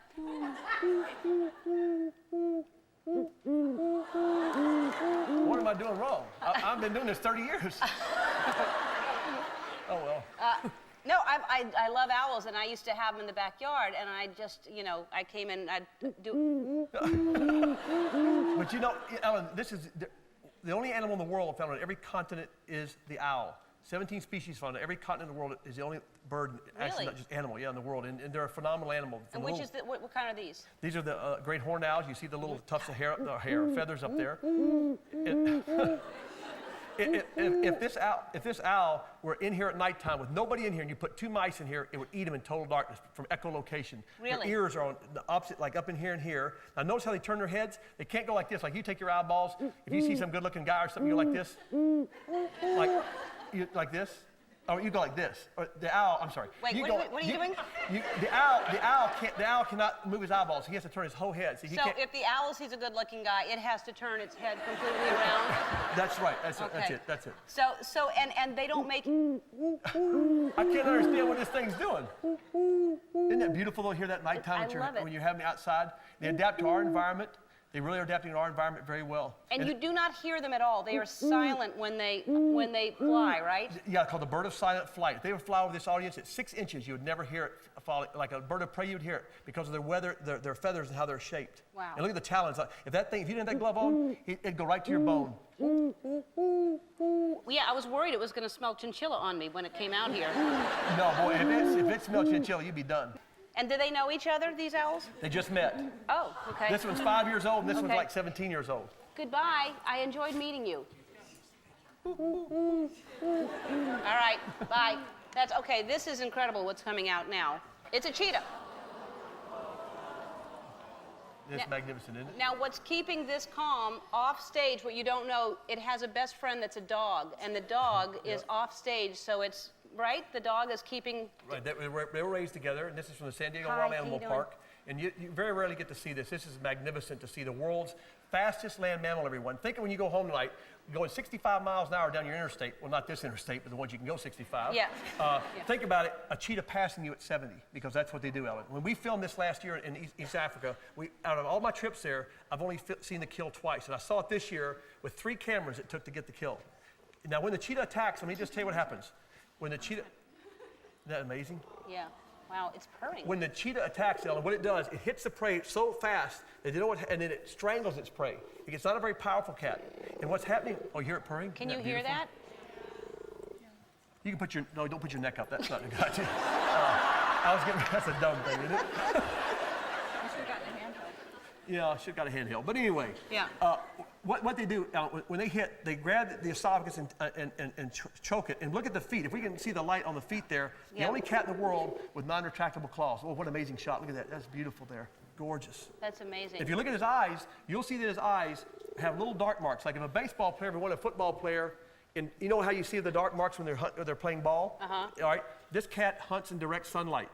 The only cat in the world that loves to hunt in the heat of the day. And that's why I can make a kill, because they're not a powerful cat.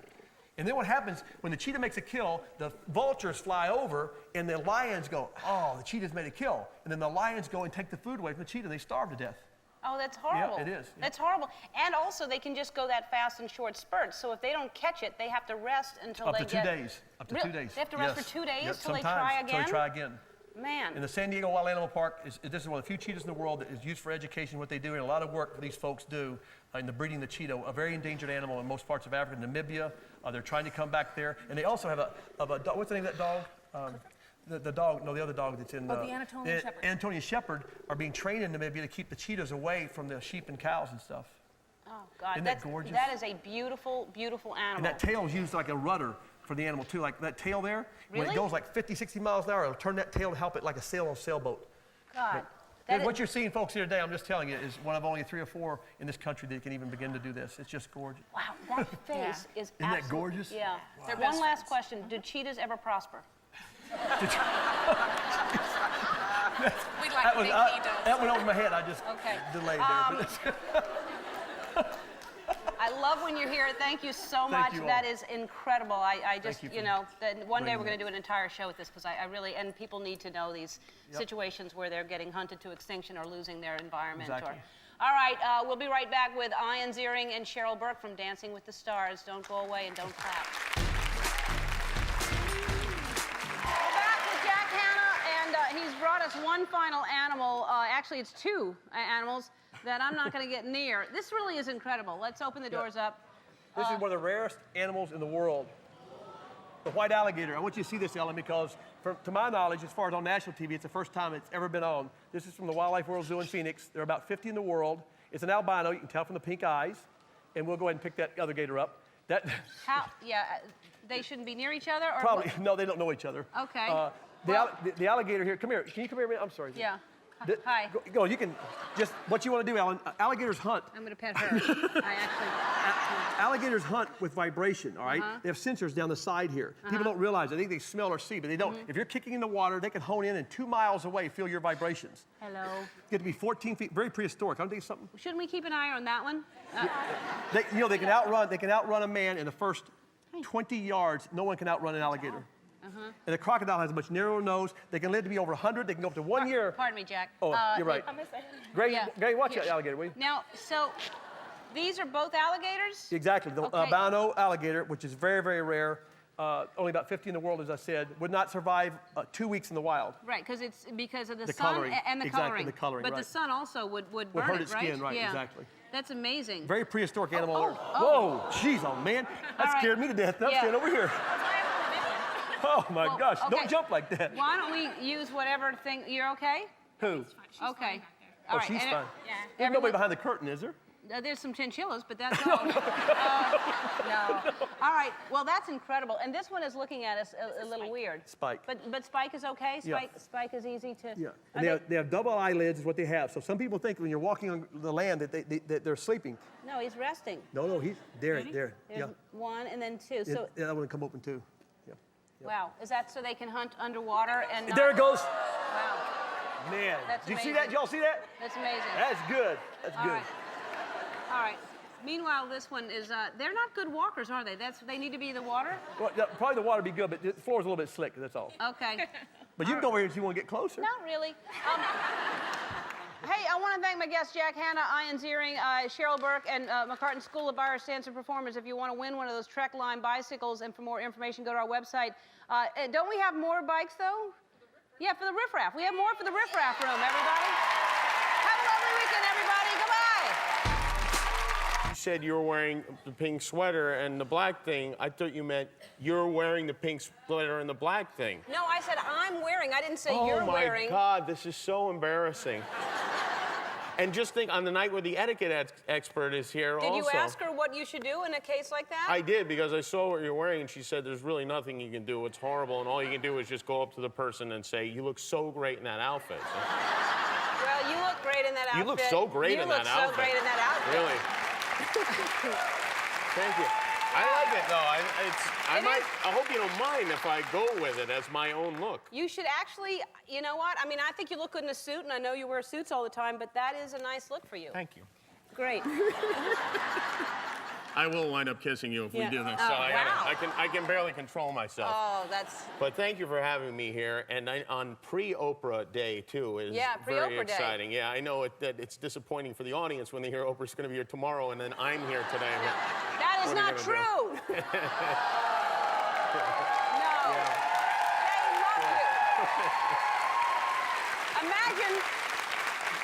Imagine the people tomorrow going, Jimmy was here yesterday? They're going to be furious. Yeah, oh yeah, they'll be despondent.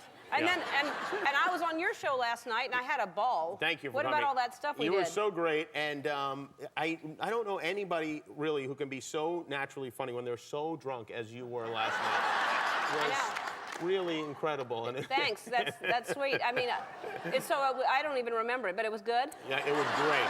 Good. It was really great. We had to carry you off, but it was fine. Yeah. I can't That wait. happens I on the show TiVoed it. I sometimes. can't wait to see it. You'll love it. You'll love it. By the way, speaking of TiVos, do I get one of those too? Because I actually have one, but I could use one of these plasma screen TVs. I saw you were Oh, giving. really? Well, we have plenty. Yeah. I'd love to take one home. Okay. Let's get working on that for Thank Jimmy. you. Thank you very much. The least we can do for you. And your family. Does just about everyone in your family work on the show now? Not everyone, but most of the family works Your on Uncle the show. Frank is here. My Uncle Frank's here. My cousin Sal works on the show. My cousin Mickey. There's my Uncle Frank right Yeah. there. He's Hi, Uncle Frank. part You of look my beautiful. security team. Look how nice he looks. He had a bad day today, actually, Uncle Frank, because he was at the dentist today. He's having some work done on his teeth. Actually, I think we brought a before and after picture up. There's my Uncle Frank. These were his teeth before. No dentures. That's a natural deal there. And Before. that kid's is, and this is the after photograph. This is him now. He looks great. And this is Look at that. With a fisheye lens. You know what? Yeah. It's terrific because he thought he was just going in for some dental work, and they actually installed a piano keyboard in his face. So, Wow. yeah, he does a great job on the show. We're really buckled down. My Uncle Frank was a cop in New York for 20 years, and in that 20 years, he made a total of, and I'm not joking, 6 arrests. Well, that's not a lot. Not a lot, and I always wondered why, and I recently found out it's because he didn't want to do the paperwork. He didn't want to... In fact... That explains a lot. Now, you're good to your family, and your mom's birthday is coming up. I know. My mom's 60th, a big birthday. I have it in my calendar. Yeah. And so what are you going to do for her? Well, you know what? My dad's 60th birthday was 2 years ago. We had a big party for him, and I bought him a Cadillac, a beautiful new Cadillac. He always wanted one. Wow. And it was great. He was very excited. But I realized now that, now I'm going to have to get my mother a car, too. You've started something. Which now it's double the cost. And so she says, oh, don't get me, you've been a great son, and that's all we could ask for. But I know that 7 months from now, we'll be sitting at the table, I'll say, Mom, pass the salt. And she'll be like, why don't you let Dad drive the salt over to you in his Cadillac? So I'm getting her a car whether she wants it or not. So, yeah, I'm going to have to shell out a lot of cash for this birthday. Something with lots of airbags and lots of safety, because if she's a bad driver like that. We're going to inflate the airbags before she gets into an accident, just to be safe. To be very safe. We have to take a break. We'll be back with more Jimmy Kimmel. With that, with talk show host, hilarious Jimmy Kimmel. And I was just saying during the break, Sarah Silverman is your girlfriend, and which I just want to remind him, that's why I said it. Yeah. And she's very, very funny, and she's got a new show on Comedy Central now, and it's doing very well, right? It's doing great. Got picked up? I'm glad it's doing well. I don't want it to do too well because I know I'll be dumped for a George Clooney or something like that. But I'm hoping it does just well enough that she doesn't leave me. But I was on the show on Friday. I made a cameo appearance in some of my finest acting yet. Yeah, there's a picture, right, that we have of you. I believe so, on, yeah. Yes, that is me as that's me as Officer Joan, named after my mother, the dispatcher. She'll more likely leave you because of that. I know. I really make a lovely woman. That is frightening. Yeah. That is, I mean, you could have at least waxed your eyebrows or something to commit to that part. I didn't even know there was such a thing as waxing. Yeah. Yeah. You can see Sarah's very much in love with me. Yeah. Well, I'm happy for her. I'm happy for her success. Me too. I think she's really, really funny. I wish her the best. Really funny.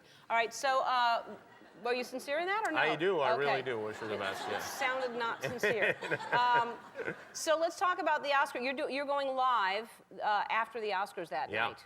Yes. And I will who's soil on? your wonderful evening. We have Gwen Stefani will be on the show. Fantastic. And I think somebody that represents, I mean, if you're going to do an Oscar show, the person you want, Dr. Phil, will be on the show. Oh, yeah. When you think Oscars. He says everything about Hollywood and glamour. So. Yeah, he does.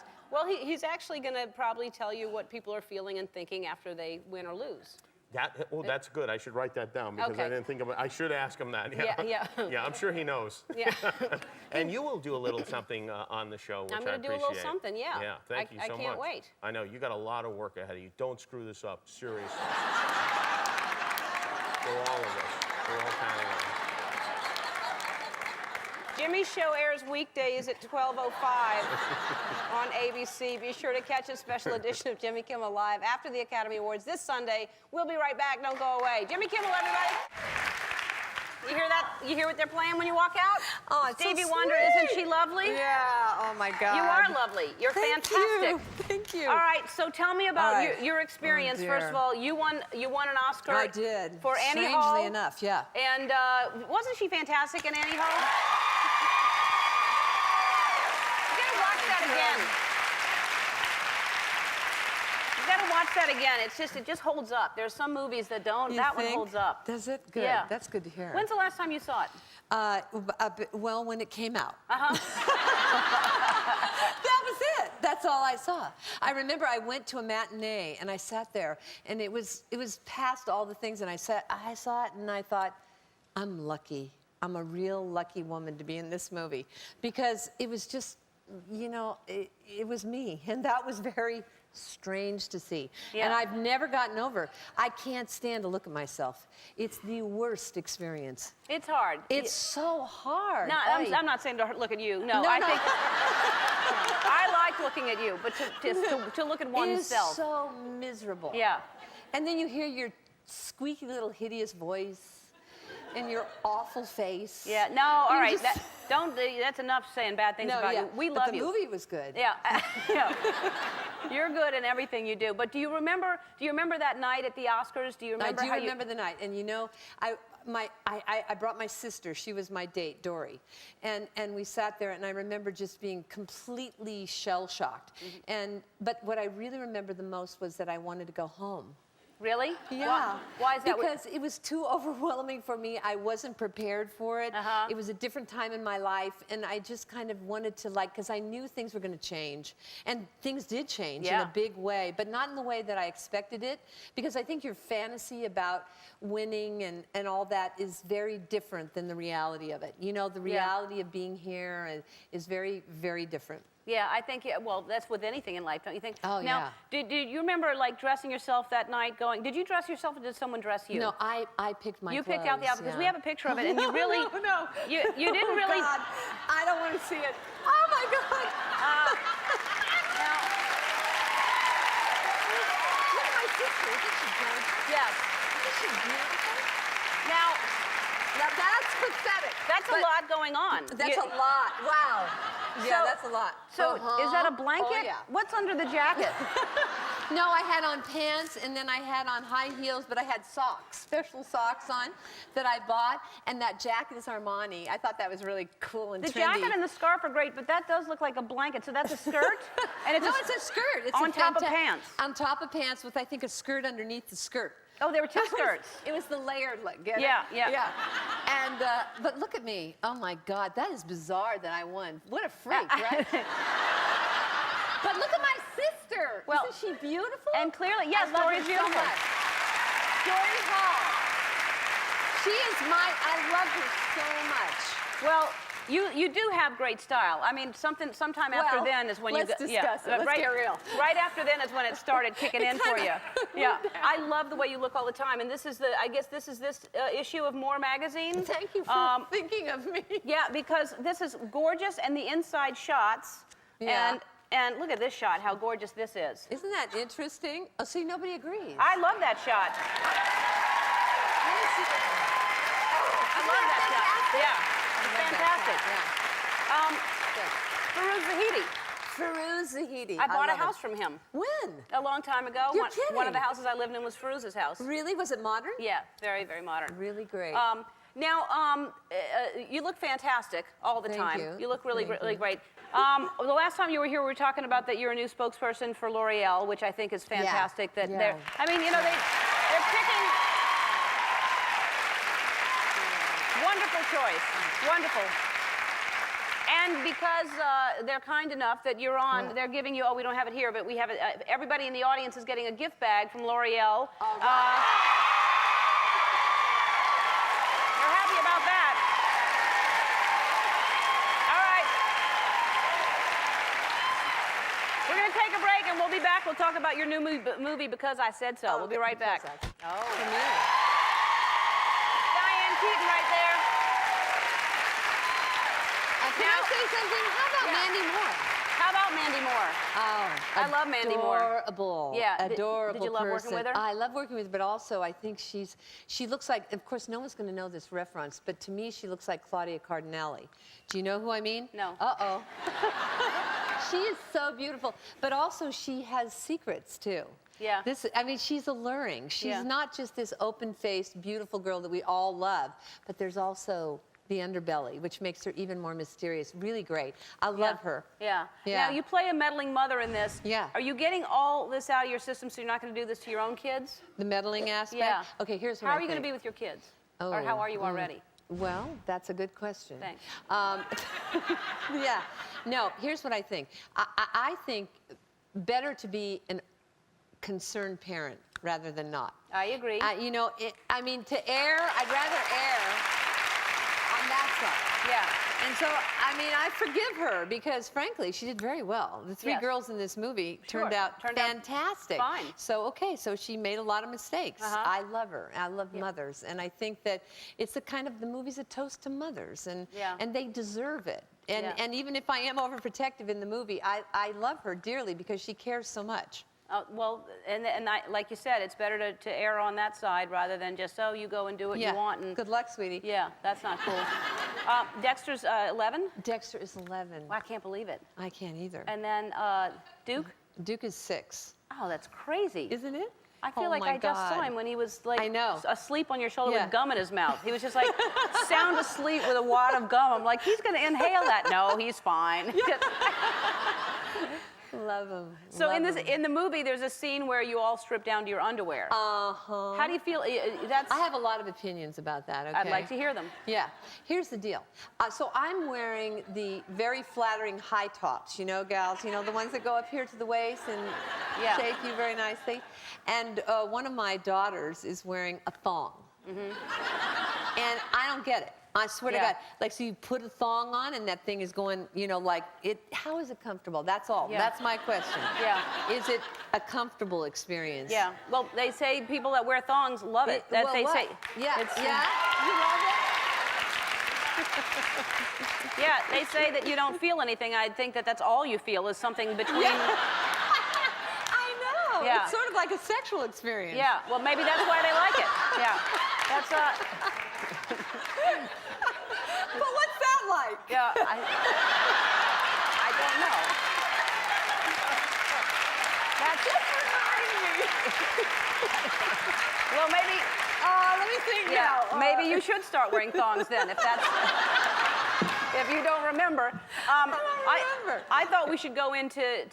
We talked about going into the clothing industry together. Yeah, but you turned me down. Well, just because I have some other things going on. Why? I want to hear. I have a new idea. You got an idea? Yes. Okay, what? Yeah, No, underwear. I'm scared. I'm really scared. I'm gonna go. No. I can't take it. It's underwear. It's E and D because it's No, that's genius. Yeah. Oh, that's genius. Oh, no, that's genius. Oh, my God. Okay. Come on, man. Fresh junk in the trunk. You guys. Wait, look at these. There's more. No. Oh, my God. What does this say? Fresh junk in the trunk. Wait, this is my favorite one. Objects are smaller than they appear. And thongs are wrong. E and D. It's a good clothing line. It's the best. All right. I'm ready. All right. Somebody call us my because God. we're ready to. Some manufacturer give us a call. She is so nasty, that woman.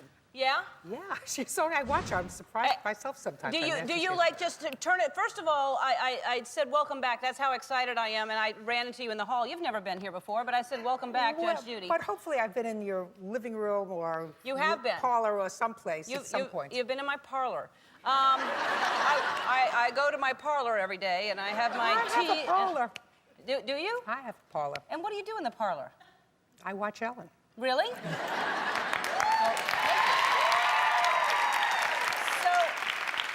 My mama is so upset. She's in Boston. She's been saying, when are you going to get Judge Judy? I told you that when I ran into you before. My mother absolutely is like, why hasn't she been on the show? And now you're here and she's not here. So I heard that. I heard that, and I really felt badly. So I'm extending your mom an invitation.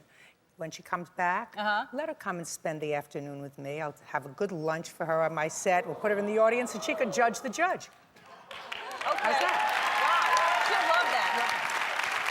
She loves you. And so, what do you think it is? I mean, I know, and I think most people. But can you tell what it is about yourself? Why there are so many court shows, and you are the most popular? What is it about you that you think connects with people? I'm not sure. I think that there are a variety of things. First of all, I think in order to be as outspoken and direct as I am, people demand that you have a certain wisdom behind you. You have a certain years. You have a certain life experience. Right. And certainly I've had both personal life experience. I have a lot of kids, I have grandchildren, I have a husband a couple of times. And, and so I understand those things. And then I was a sitting judge for a very, very long time, probably longer than most of the other judges were sitting judges who have television programs now. I was a litigator before that, so you know, you develop certain skills, and I think people are apt to take advice or direction from people who have that kind of history. And I also learned from my father that you deliver a little bit of that wisdom with a sense of humor and a smile, and that takes you a long way. So I learned that as well. Anyway, maybe that's the reason. I'm not sure. Whatever it is, if I knew the secret, I wouldn't tell you, because I'm very happy being number one. Right, yeah. But I don't think even if you told it, nobody can copy that. I mean, you're unique, and I think that's what it is. And you seem to always know when people are lying. I mean, is that the case not just on your show, but can you tell if someone is lying? On your leg? Well, I think that if something doesn't make sense, you know the old expression, if it looks like a duck and quacks like a duck and walks like a duck, it's a duck. If you got something walking and quacking like a duck and it starts to roar like a lion, you know something's not right. Right. And so when someone is presenting a story to you and somehow it doesn't make sense within the purview of your life's experience, you tend to look at the facts in a very suspect way. And I think also, being a litigator, I learned how to ask little questions. I didn't, you don't go for the ultimate fact right away. You go for the little things. What time did you get up in the morning? Do you remember what you had for breakfast? Was it 2 eggs that you ordered or 1? Was it sunny outside? Did you take the bus to work? You don't ask that main question right at the beginning. And then when you ultimately ask that question, if they can't give you an answer consistent with the little questions, you know they're usually not telling the truth. And then they start to flub. Then they look up, they look down, they look to the side, they look to God, they look for somebody to rescue them. Really, that's what it is. They look in different... They look all, and they can't look here. So all of those little tricks are things that you learn being on a trial court bench. What makes you mad? Because I would hate to see you mad. You and a lot of other people. Yeah. Fewer things make me mad today than made me mad 20 years ago. I think as you get older and mature, you realize that getting up in the morning and being vertical is a really important thing. So fewer things really get my goat. But it really irritates me when a woman makes a mistake with a guy, gives him her credit card, loans him a car, co-signs for a car for him, buys him a cell phone, puts him on her family plan, all the things that these women do. And he skips town after 2 weeks, taking her car that's now in his name, got the cell phone that he's going to... And 2 weeks later, she meets another moron, usually over the internet, right? Has this correspondence course on the internet. It's a machine, by the way, that I do not use. Yeah, I don't either. Yeah, I'm a people person. I'd rather make a phone call than communicate with somebody. Besides, I can't spell. So 2 weeks later, she meet this guy on the internet, meet him, have a cup of coffee or a drink at the bar, and two days later, he's moved into her house because he's in the process of getting a divorce and he has no place to live. Right. And she buys him a car and she gives him a credit card. That irritates me because I hate stupidity, and I especially hate stupidity in women because they're supposed to be smarter. Right. I'm with you on that. All right. I hate stupidity too, and I agree with you. We are supposed to be smarter. We should know better and take care of ourselves. We have to take a break. When we come back, I'm going to ask you. Supposedly, you were in a hot tub nude with Barbara Walters, and I want to find out about that. We'll be right back. We're back with Judge Judy, and all right. So Barbara Walters said that she was naked in a jacuzzi with you, and somebody else, I think. Cindy Adams, I think she said that the three of us were in a hot tub together. Right? The very picture of that. You mean she said naked. She said naked in a hot tub together. She did. That was the word that trickled down. The very picture of that, the image of that would make me lose my lunch. Even if we were in bathing suits, it wasn't such a great picture. But which we were. You were? Which we were, in bathing suits. Yes, I don't want anybody to lose their lunch. We were all in bathing suits. Try that vision. That's all right. Listen, I don't know why you say that. You're in fantastic shape, and all of you are. And what do you do? Do you work out? I do. How often do you work out? What do you do? I do about, well, I had a little back problem, but before that, I was about 40 minutes on the treadmill. Did some free weights. Now I do some stretching and a little bit of yoga, and I just started to back up on the treadmill because I had a little back surgery. And how many days a week do you do that? Every day. Really, every day? Oh, every day. Wow, Every good day. At my age, you have to do it every day. Good for you. Your age, you could do it 3 times a week. No, I'm getting to every day too. I mean, I really love it. It feels good in the morning. Feels to start that good. way. It gets you, and it's good for your skin. Yep. It's good for all these muscles because you're breathing right. You know. Yeah, you look great. Thank I you. heard that you said that you would change 2 things about yourself. What are the 2 things you said? Probably I would like to be a couple of inches taller because people are always saying to me, "Oh, I thought you were taller." And my response, you know, because I'm a smart aleck and I'm used to the question after all these decades, I say I am tall. I give a short impression. What I would like probably is to be a couple of inches taller. Taller? Taller, yeah. So you don't have to have all your pants shortened. You know what it is? You feel the outfit you love. You want to wear it for dinner that night, right? You put it on. Gotta get it Yeah, hemmed. you got to get it hemmed. Oh, what a it's, hassle. You know, Oh. Staples used to work, but it doesn't work anymore. Some guy will see me with stapled pants and Can't it'll have be that. there.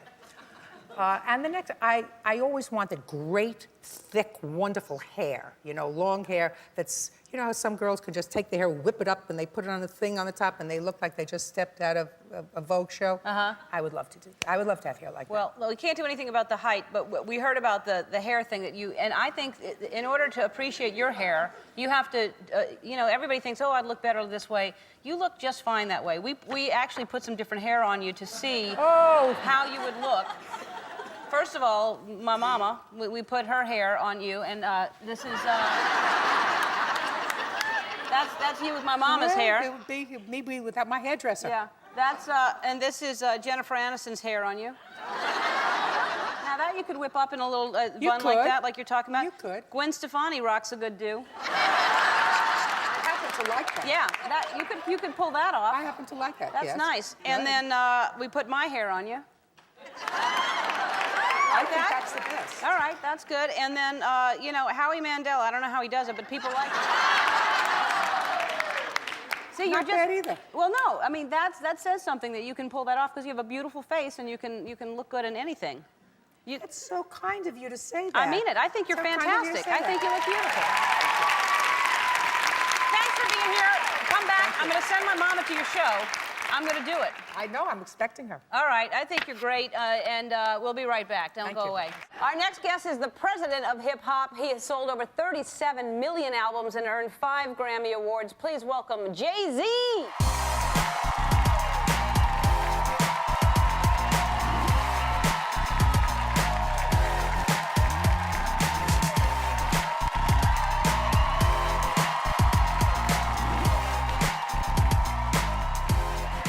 Wow.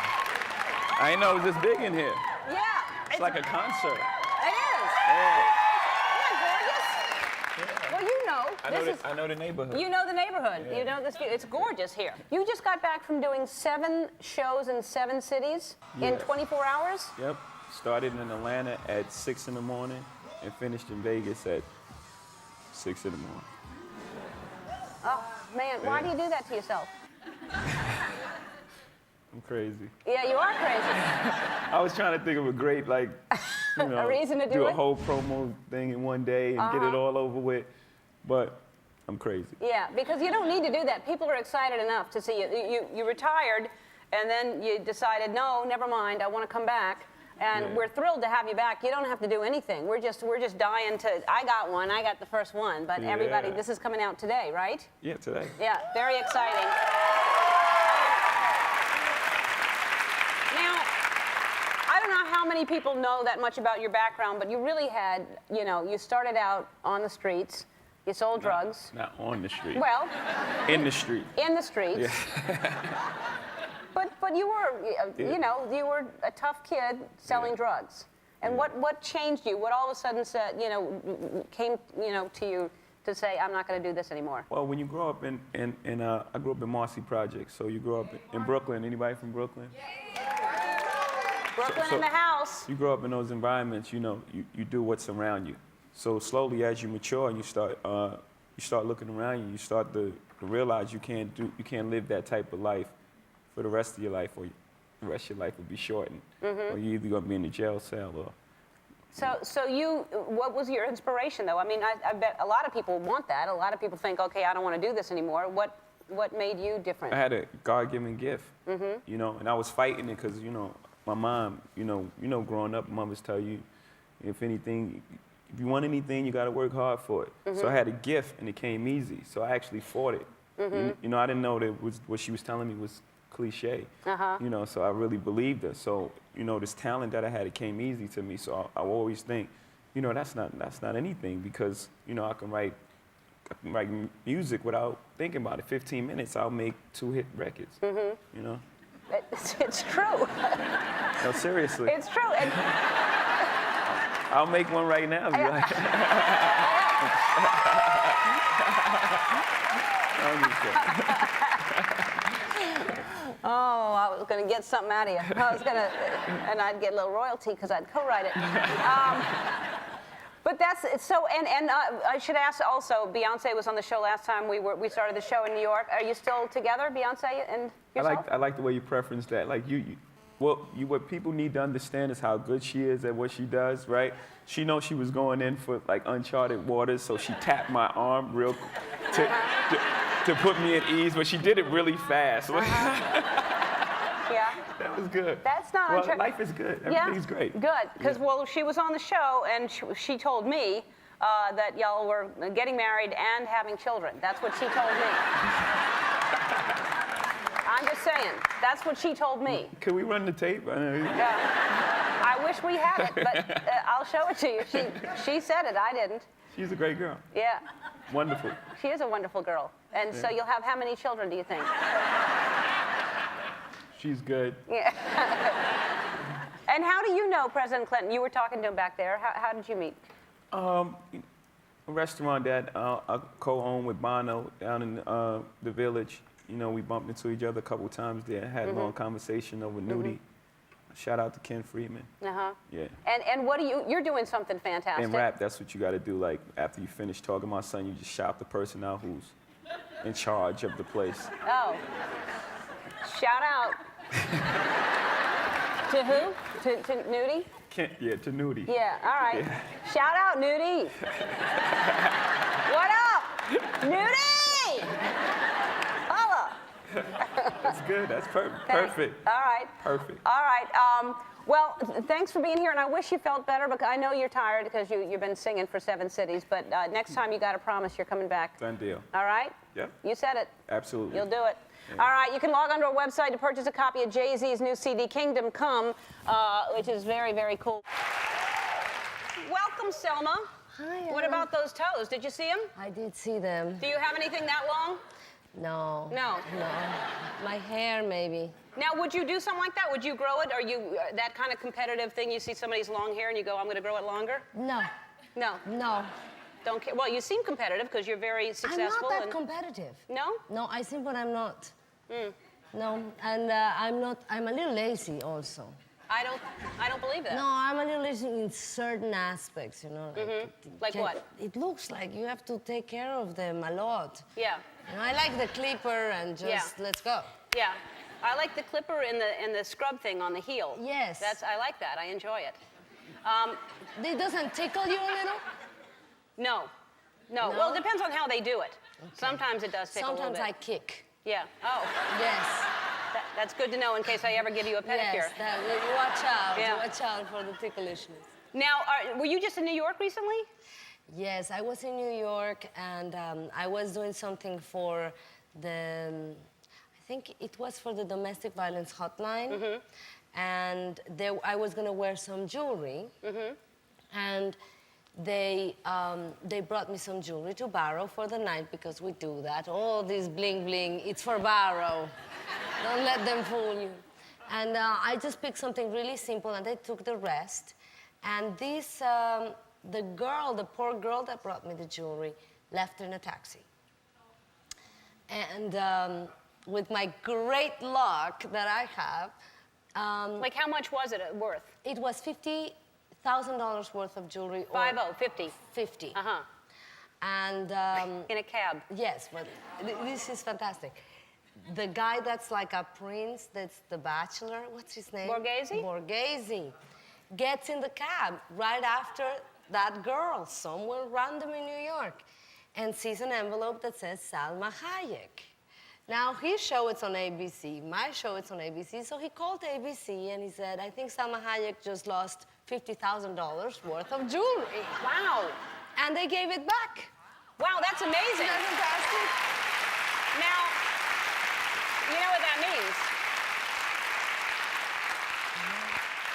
I think it means, and I don't know, the show's not over, he supposedly picked somebody, but I think it sounds like you two should be together. If that doesn't seem like a coincidence, that you both have shows on ABC, that you leave your jewelry, and he's, you know.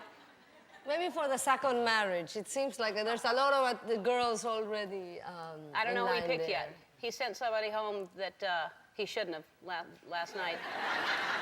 He sent the Italian girl home, and he shouldn't have done it. He had feelings for her. Anyway, I'm mad at him. It's true. They always do that, guys. Yeah, I don't know why he did it. He said it was a language barrier because he didn't understand her, and that would make you mad, wouldn't it? Now talk about lazy. He can learn a little. Right, exactly. I hear you're learning Spanish. Right. Because you moved here, and you moved here from Mexico, and did you know English at all? No. Now, how did you get along? How did you get around? Well, I came with the illusion that I knew enough English to get around, but I only knew how to say blue sweater in small. I can see why you'd think that was enough. Large, Yeah. you know. Yeah. Caesar salad, please. Chicken in, you know. But Hold the blue sweater, something like that. Yeah. You know, I had shopping and vacation English barely. Yeah. And so it was a shocker when I moved here. Did you know somebody? I mean, how could you get a... No, not really. That's really brave. How old were you? I was 24. That's really brave to move someplace and not know the language. Well, I mean, you knew the blue sweater thing, obviously, but, you know, wow. How about I didn't know my way around either? Yeah, how did you drive? Terribly badly. So... Terribly badly, and not to mention that the biggest culture shock was that when I got here, they said, okay, well, I need a car. Okay, you need a California driver's license to get a car. Okay, I go get the driver's license, and they say, well, you need a car to get the California driver's license. Okay, I go get the car. No, but you need the driver's license. I go get you need the car. It was insane. And then, okay, I need to get a job. Well, you need an agent. Okay, I get an agent. Well, can you show me some work that you've done? And I'm like, no. Well, you need to work, and then you can get the agent. But I cannot get the work if I don't get the agent. It was very confusing. You should have just moved back. We're idiots. I was tempted. I was tempted. No, we're idiots. We're complete idiots here. Yeah, so I didn't say that, but anyway, just complicated. Yeah. So after finally, I don't even know how I did it, but I got the driver's license. And then I couldn't find my way around. One time I was going to a friend's house in Hollywood from Beverly Hills, and I ended up in Monterey, crying, you know, after like 5 hours of asking everyone, where is Beverly Hills? Wait, Monterey is like 7 hours away. It's 4, no? No, I think it's longer than that. It's almost to San Francisco. It's like by Big Sur. I remember it was long, it was devastating, and I was crying for hours and hours and hours, and everybody was pointing in the wrong direction. Oh, I was going to give you the Navigator, but I'll give you that. We're giving them away today. All right. We have to take a break. We're going to come back and we're going to rave about your show because I think Ugly Betty I think it's so important, so smart, so funny, and we'll talk about that in a minute. That's Salma Hayek. So, is that from tonight's episode? Tomorrow. Tomorrow night. Tonight. Tonight. Yeah, tonight. I know, it's hard to remember. I'm lost. It's on tonight, and you're doing a few episodes, right? Yes. It's so good. I don't know if you haven't seen it, you have to check it out. It's so good. And that's fun. You get to go in and out how you want. You can, go on as often as you want. I think I'm just going to do these. I was just so tempted because I was on the set watching them and all these, and they have so much fun. It's such a fun set. The people are great. And so I got the storylines for the next episodes to come, and I said, you know what? I think I want to play this part. Let's just do it. That's great. So it was very spontaneous. It was not written for me or anything. That's great. Well, hopefully you'll do more. Let's do this. This is crazy. Yes, I brought you a present. This is a delicacy. We're going to walk over here, right? It's a delicacy in Mexico, and what is this? That is, I've heard that it's something kind of strange. They're crickets. Oh. Well, then they were right. It is kind of strange. Yes. Now, these are just regular crickets? Yeah, they're a special kind of crickets from Oaxaca. My mouth is salivating and my English is going away. All right, and this is a show called But Have You Seen This? And I don't think we have on this show anyway. You eat it as, is it protein? What's the point of this? It's protein. It's delicious, and it's delicious. Let me find the And what does it taste like? Chicken? It tastes like crickets. Tastes like crickets? and so you just put one cricket per... No. All right. The way you do it is you take the guacamole because they sort of slide off the tortilla. So you need something to stick them there with. The crickets slide off. Oh my God, this is so good. I'm so It really excited. is that delicious? It really is that delicious. I can barely talk. And then you put the crickets. And then you put the crickets. It's like a cooking show. They're really good. You guys have to be more daring. Yeah. You don't know what you're missing. No. And they're from Oaxaca. Crickets for everyone. Then you take the lime. The lime. I like it spicy, so I'm gonna put a little salsa here. Little sauce. Because this sauce, it's American sauce, we're gonna have to put a little bit of Tabasco. So Really? Well, the green is not hot, right? American. It'll be good. All right. Okay. Okay. All right. The moment I've been waiting for.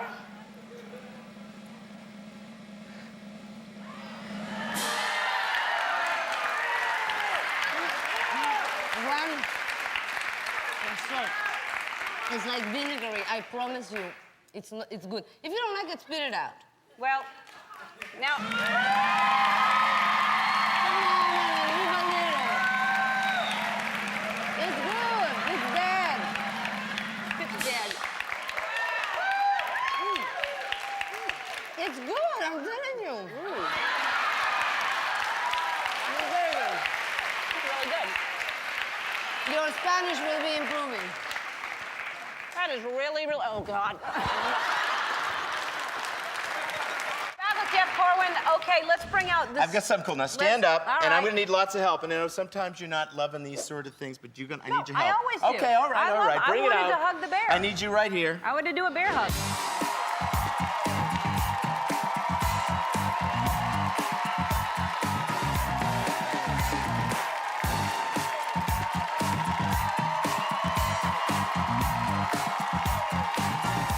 Okay. Just now, slide him down a little more to the left. What if it decides? You got it? What if it decides? Wow, this is heavy. What if it decides to squeeze? Well, if it decides to squeeze, we'll probably be changing our underwear because that's how strong it is. But this is one of my favorite snakes. This is an anaconda. It's coming this way. Don't I don't want it. Oh, he weighs. Oh.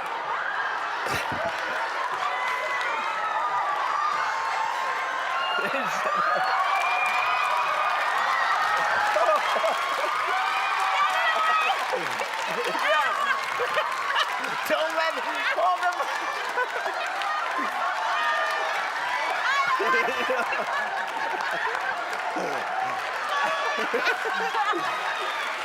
I guess. Well, just to let you know, Ellen, this is a female snake. Yeah, okay. So.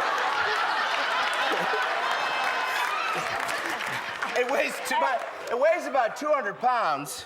Now, This is an anaconda. Yes, do they bite? Well, anything with teeth can bite. Well, it's got it near my arm. Well, he's just tasting you. How do you know it's not going to bite? Oh, I don't know. I just make this stuff up as I go along. No, he's not. He's in a great mood. But, Get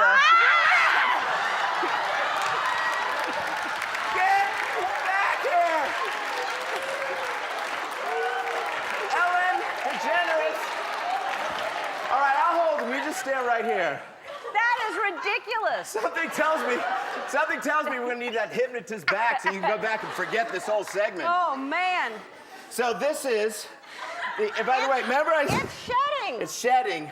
So remember I said you were gonna help me, and so I'm on my own. So this is a 200-pound anaconda. Right. And basically, I'm feeling my sciatic and lower lumbar collapse. But as you alluded to, he's a squeezer. Yeah. He uses constriction to kill his prey. Oh, he's going to make a telephone call, too. So he uses constriction to crush the life out of his prey. Right. This is a female green anaconda. And it's in the boa constrictor family? It's in the boa family. And if you look, something's really cool. If you can see close up at his eyes. Yeah, his eyes disappear. Isn't that cool? Yeah. His eyes are at the top of his head. His eyes are at the top of his head. And he has the ability to sort of allow his whole body to disappear. So, turn around for a second, show something. So when he reaches out and he grabs on, he's got those hook teeth. I wish you could get that face. Look, I mean... Isn't that cool?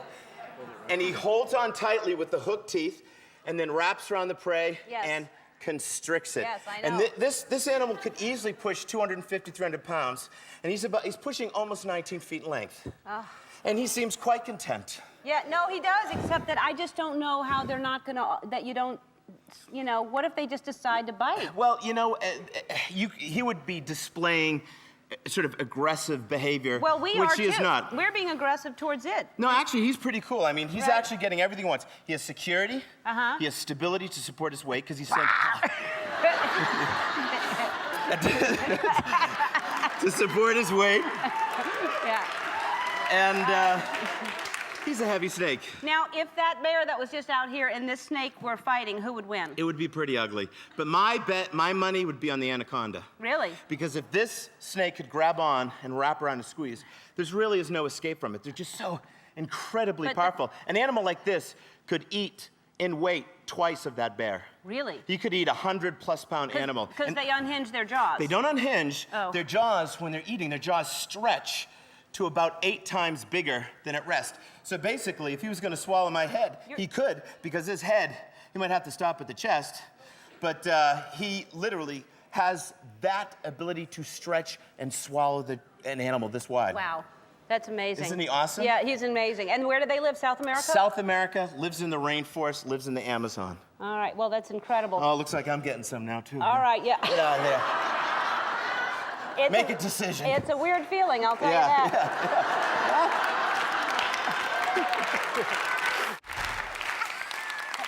I can assure you, you've never seen anything like this. At 30 inches, our next guest holds a Guinness record for having the world's longest fingernails. From Holiday, Utah, please welcome Lee Redmond.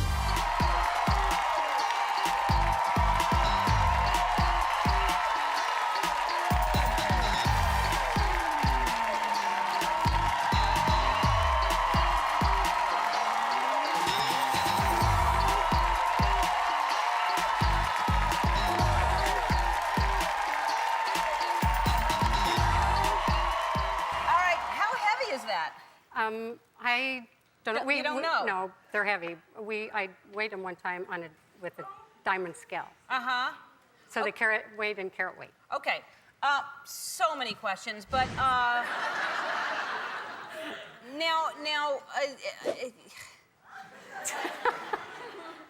what's the longest one? This thumb, and it measures out at 33 inches. Can I feel that? And how in the world, I mean, at what point did you go, I'm not cutting these ever again? When, in 1979. You just decided to go for it? And what, the ends, can I see the ends? Do they just stay like that? Like this is a natural end of a nail? Or do you file them, or do you do anything? No, I haven't filed them, since they started growing. Okay, so the main questions there, how do you do anything? Like, how do you put clothes on? How do you do anything? They're just an extension of my fingers. I still use this part of my hand to do I can't see where you're pointing. No, I'm not pointing. I'm pitching. You use that point? Yeah, the sides of your fingers. So you do that? Yeah. With everything? Yeah, pretty much.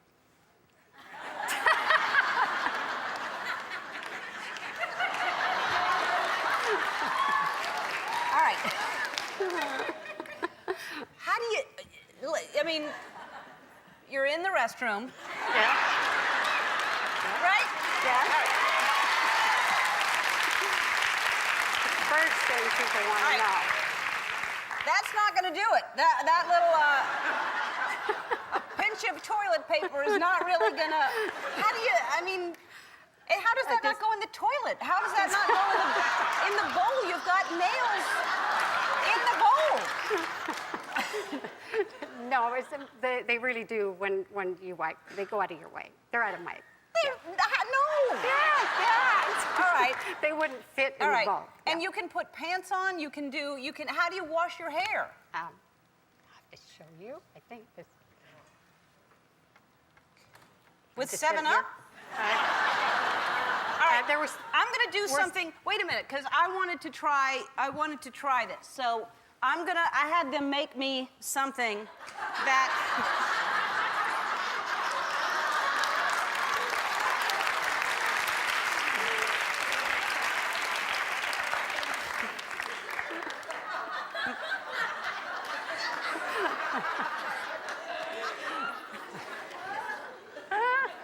I want to see what this is like, because maybe I'll do it.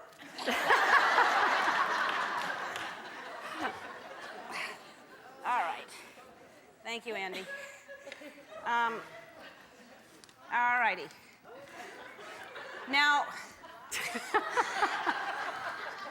first of all, let me just. Does anyone ever ask you for a back scratch? Yeah. All right. So, all right. Okay, put them out of the way. How do you? Oh, wait. Look what I have for you.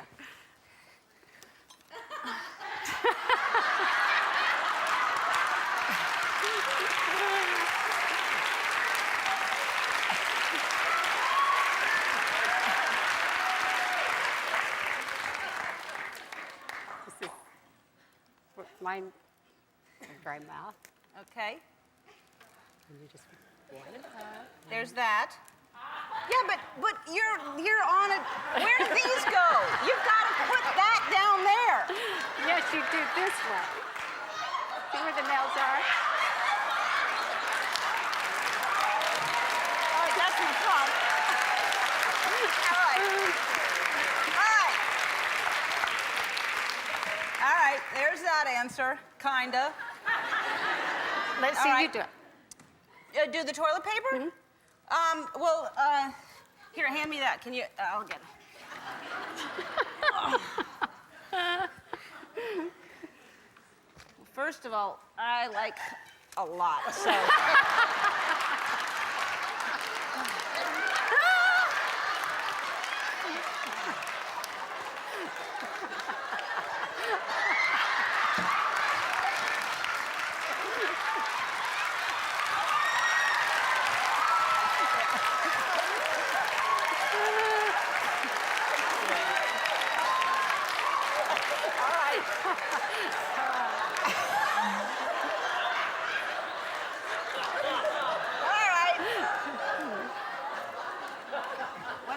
Okay, to open a can. I don't use my nails as a tool. No. You know, so to start the can, I just take and flip. Okay. This way. All right. So you got that. And then how do you wash your hair? I do it, this way, but to scrub it really good, I use a pasta thing. Everything uses tools, and it's like, this way. Wow. Just scratches. And how handy. All right. Well, that all makes sense then. Thank you so much. And you're going to cut them when, November? I set a date, November 22nd. All right, if you'd like to come on the show, I would like to cut them for you. Okay. All right? They can be lasered off. All right, we'll do it on the show. Here she is one more time, the birthday girl, Beyonce.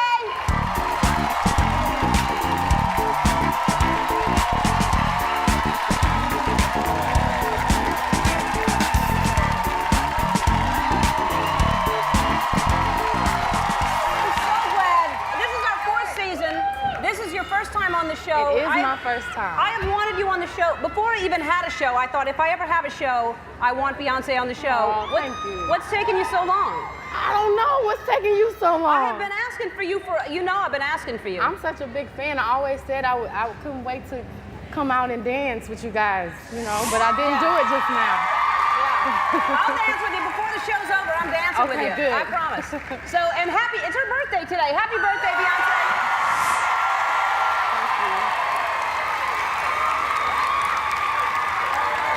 Now, this is special special enough, I think, to be in the park. It's a special thing for you to have a birthday like this, to have this big a celebration. But we have a big surprise that is going to freak your freak a little later. I promise you that. Okay. Big one. And you can cross it off. Not that it's on your life list. We've been talking about this a lot. We started talking about it yesterday. Justin talked about his life list. Yes. He wants to start learning a different language. He wants to be better at golf. What is on your life list? I have many things. I want to learn Arabic. Arabic? That seems very hard. It is very hard. I tried. Do you know any words at all? Not at all, no. No. I want to learn how to cook. Cook? Definitely. When do you have time to cook? I don't. That's why I can't cook. Uh-huh. I'm terrible. I want to learn how to skydive. Really? You want to jump out of a plane? I do, yes. I used to want to do that, and now I've kind of gotten over that. Really? You may get over it. Yeah, maybe. Yeah. I want to also learn how to do point, ballet dance. You just go like that. Look, just follow me. Point. Okay. What do you mean? You want to do ballet like stand on your toes? Yes, I tried. I actually really? went to have lessons at Alvin Ailey, and I'm thinking, you know, I dance, I'll be able to hang. So I didn't tell anybody it was me. I went and got my tights. I walked in, and I was completely embarrassed. I was horrible. Really? Terrible. I would think that you took dancing. Did you take dance at all? I did, but it's way, I'm too old to learn how to, you have to start that when you're like 5 years old. And that's very, very hard to stand on your toes like that. You have to get calluses. It's really hard. Yeah, so now you don't want to do it? That was enough? Well, I still would like to. Yeah. I know a little ballet. I can pliche, but... You can cliche? Yeah. Okay. Yeah, I mean, that's all I can do really is the cliche. Can you show me the cliche? Not right now. No? Okay. No.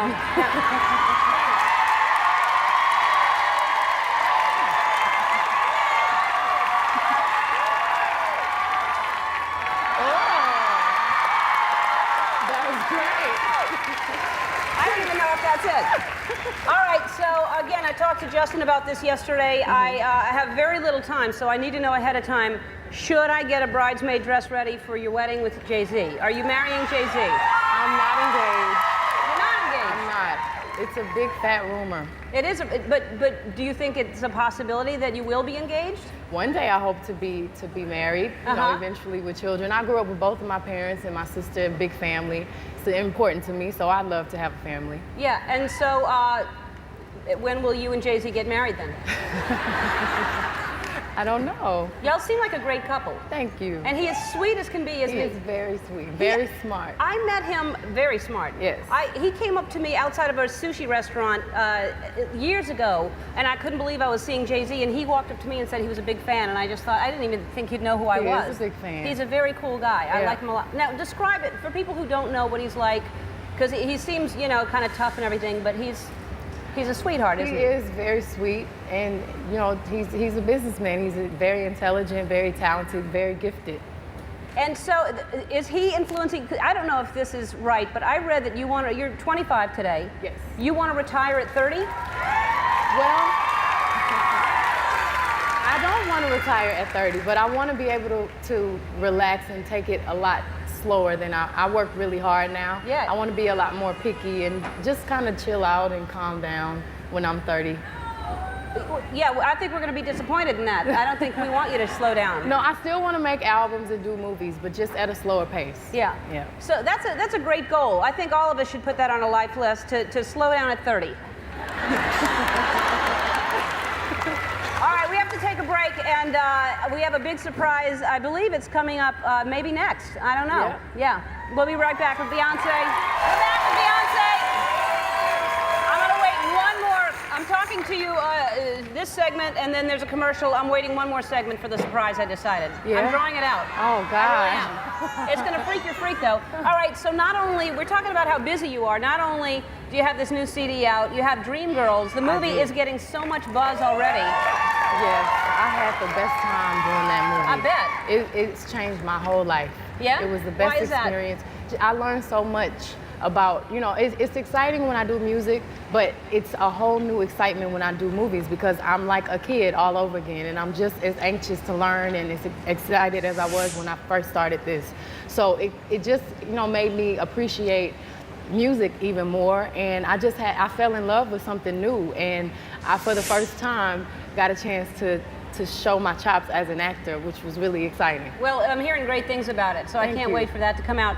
And you lost 20 pounds to do that role? I did. And what did you do to lose the 20 pounds? Well, I did for 2 weeks a fast. I heard you did the Master Cleanse. I did the Master Cleanse. I don't know if anybody knows what that is. I did the Master Cleanse also. Oh, I did it for no. 10 days. So you know my pain. Well, I didn't think it was Master Cleanse it's not, we shouldn't call it a diet. It's not really a diet. No. You do lose weight, but it's a cleanse. Yes. And it's you can go onto some website and find out what the Master Cleanse is, but you don't eat for 10 days. Yes, And I did it for 14 days. You did it for 14 Yeah. days. And you got in a bad mood, you said? Yeah, I was very hungry, therefore I was evil.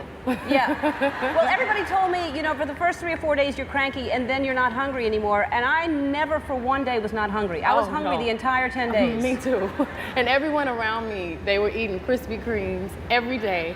So when we wrapped the movie, I was so excited. That's the first thing I did. I ate a whole dozen of Krispy Kreme donuts. It did defeat the purpose, but it was fun. You know what's good is when you add vodka to it. I like it. I didn't try that. Next time. So this album, B-Day, is this is amazing. How did you get away with? You recorded this secretly. How did you do that? Well, when I wrote Independent Woman and Survivor, all the big Destiny's Child records a couple years ago, it was when I was a new songwriter, so no one expected anything from me. And I just did it for the love of music. And I said, I want to do that again. I don't want to tell anybody. I don't want any pressure. So I did, and I got in the zone. Where did they think that you were? I was supposed to be on vacation. It only took 2.5 weeks to do the record. And I told them, don't call me. Let me rest. And they didn't know I was in the studio. And I did, I think, the best record I've ever done. I love everything I've heard so far. And I love the song. Thank you. That one you're doing a little bit later. Yeah. Fantastic. All right, and you have an all-female band, which I love. Thank you. Not too many people do that. Yeah, well, I know with R&B music, it wasn't many female bands for me to look up to, and I figured if this generation could see all these sexy, strong, talented women playing these instruments, it would inspire them. I'm all about female empowerment. Everything. I couldn't choose. I only wanted 8 members, but I have 11 girls because they were all so fabulous. It was tough. And you went on like a search to find them from all over. I went on a search. I have, one of the young ladies is from Japan. It was people from Russia, all over the world that came to the auditions. It was God, really that's fantastic. exciting. I love the band, and I love what you're doing, and you're very, very smart. Very Thank you. smart. All right, the surprise is happening right after this. We have to take a break, and we'll freak her freak right after this. It's Beyonce's birthday, and we're going to party like it's her birthday. So, Beyonce, we're going to show you.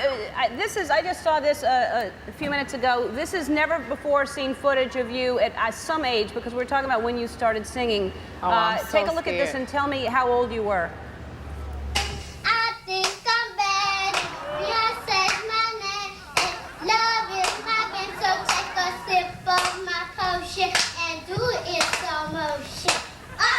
She thinks she's bad. Baby, don't make me mad. Tell me where y'all getting ready to go. We get ready to go to Michael Jackson concert. Oh yeah, you going to the Michael Jackson concert? Yeah. All right.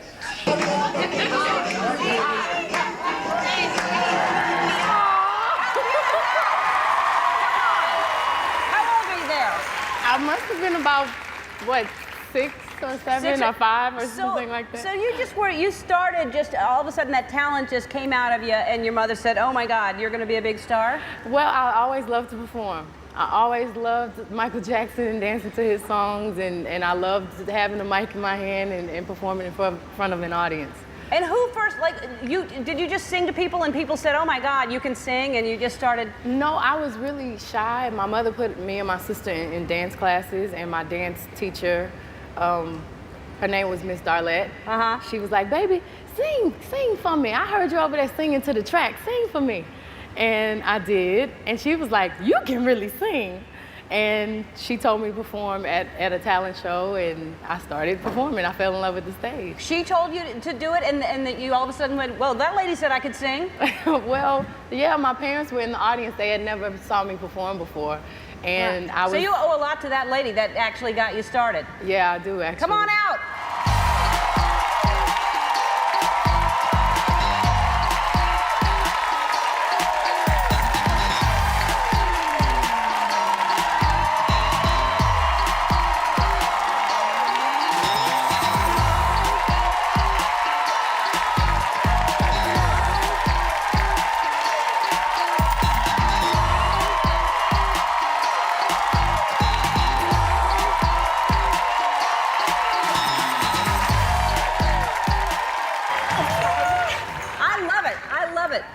Now, how smart are you to all of a sudden spot this?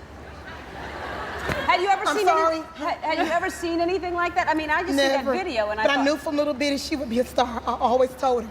I knew it. pretty smart lady. Pretty smart lady. I mean, you must be following this going, I said it. But she worked very hard. Yeah, yeah. Well, that's why she's going to retire at 30.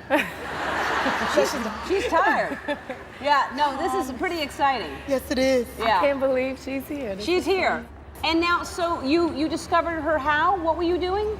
Well, she was at the studio, and she was the last one, and her parents always come together to pick her up, and I was just kind of sweeping around, and I was singing, and of course, I can't sing. So then, and you hear her. And I was singing a song out of tune, and Beyonce finished the song for me, and she hit a note. And I said, sing it again. And now, I remind you, she was a very shy girl. And how old was this? She was about maybe 6 or 7. Uh-huh. And she sang it, and when her parents came to pick her up, I said, she can sing, do you know she can sing? I'm like, yeah, you know, she sings around the house. I said, no, she can sing. She really can sing. And they convinced me to let me put her in some singing competitions and dance competitions. And it's been history since. Yeah, well, it certainly has. I mean, have you heard anybody? Now do you kind of look for people to, are you trying to spot somebody now? Well, I'm trying so hard. Yeah. And then you sign them and manage them. That's what you should do. Management. Yeah, you should be. Well, now, what but should... there's only one Beyonce. There's a, well, yeah, that's the truth. She's a triple threat, as they say. So what should, I'm sure a lot of parents go, my kid sings, but you know, what do you think was special about her that you said, well, no, but she sings? Now, remind you, when her parents enrolled her, they enrolled her for dance classes. Had nothing to do with singing. She was at a dance studio. Right. But I knew from when I heard that child sing, and then when I saw her on stage for the first time, I knew it, without a doubt, she was going to be a star. Yeah. And it's just something well, you can feel see that in the and think. video, that she's so special. You have that, like, that's adorable. That's adorable. You got to be looking at that going, yeah, I was something. Right? It's kind of embarrassing, actually. No, but think about it. You and Jay-Z, when you have little babies, y'all are gonna have some cute, special little babies. Oh, God. Right? How many babies will you and Jay-Z have, do you think? She is hilarious. I want maybe 2 children. 92? What did you say? Maybe. Maybe 2. Maybe. Yeah. Well, I think you should have more than that because they're all going to be very, very talented, right? I hope so. No, they will be. They'll be gorgeous and talented little moguls. Uh-oh. Yeah. Maybe. That's great. I love that you and Jay-Z will have 2 kids. She is the best. Yeah. I mean, Jay-Z's got to be so proud. When are you due? I mean, you're not showing at all, so it must be, you're just now, is this the first time you're announcing it? Help me, please. Wonderful. So Jay-Z, Beyonce, getting married, having children. It's good to hear it here. All right, let's bring out your birthday cake and celebrate your birthday, and I'm so glad you celebrated with us.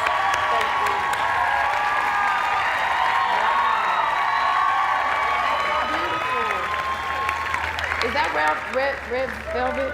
I hope it's, I love red velvet cake. That's my favorite too. Is it? I love it. I love it too.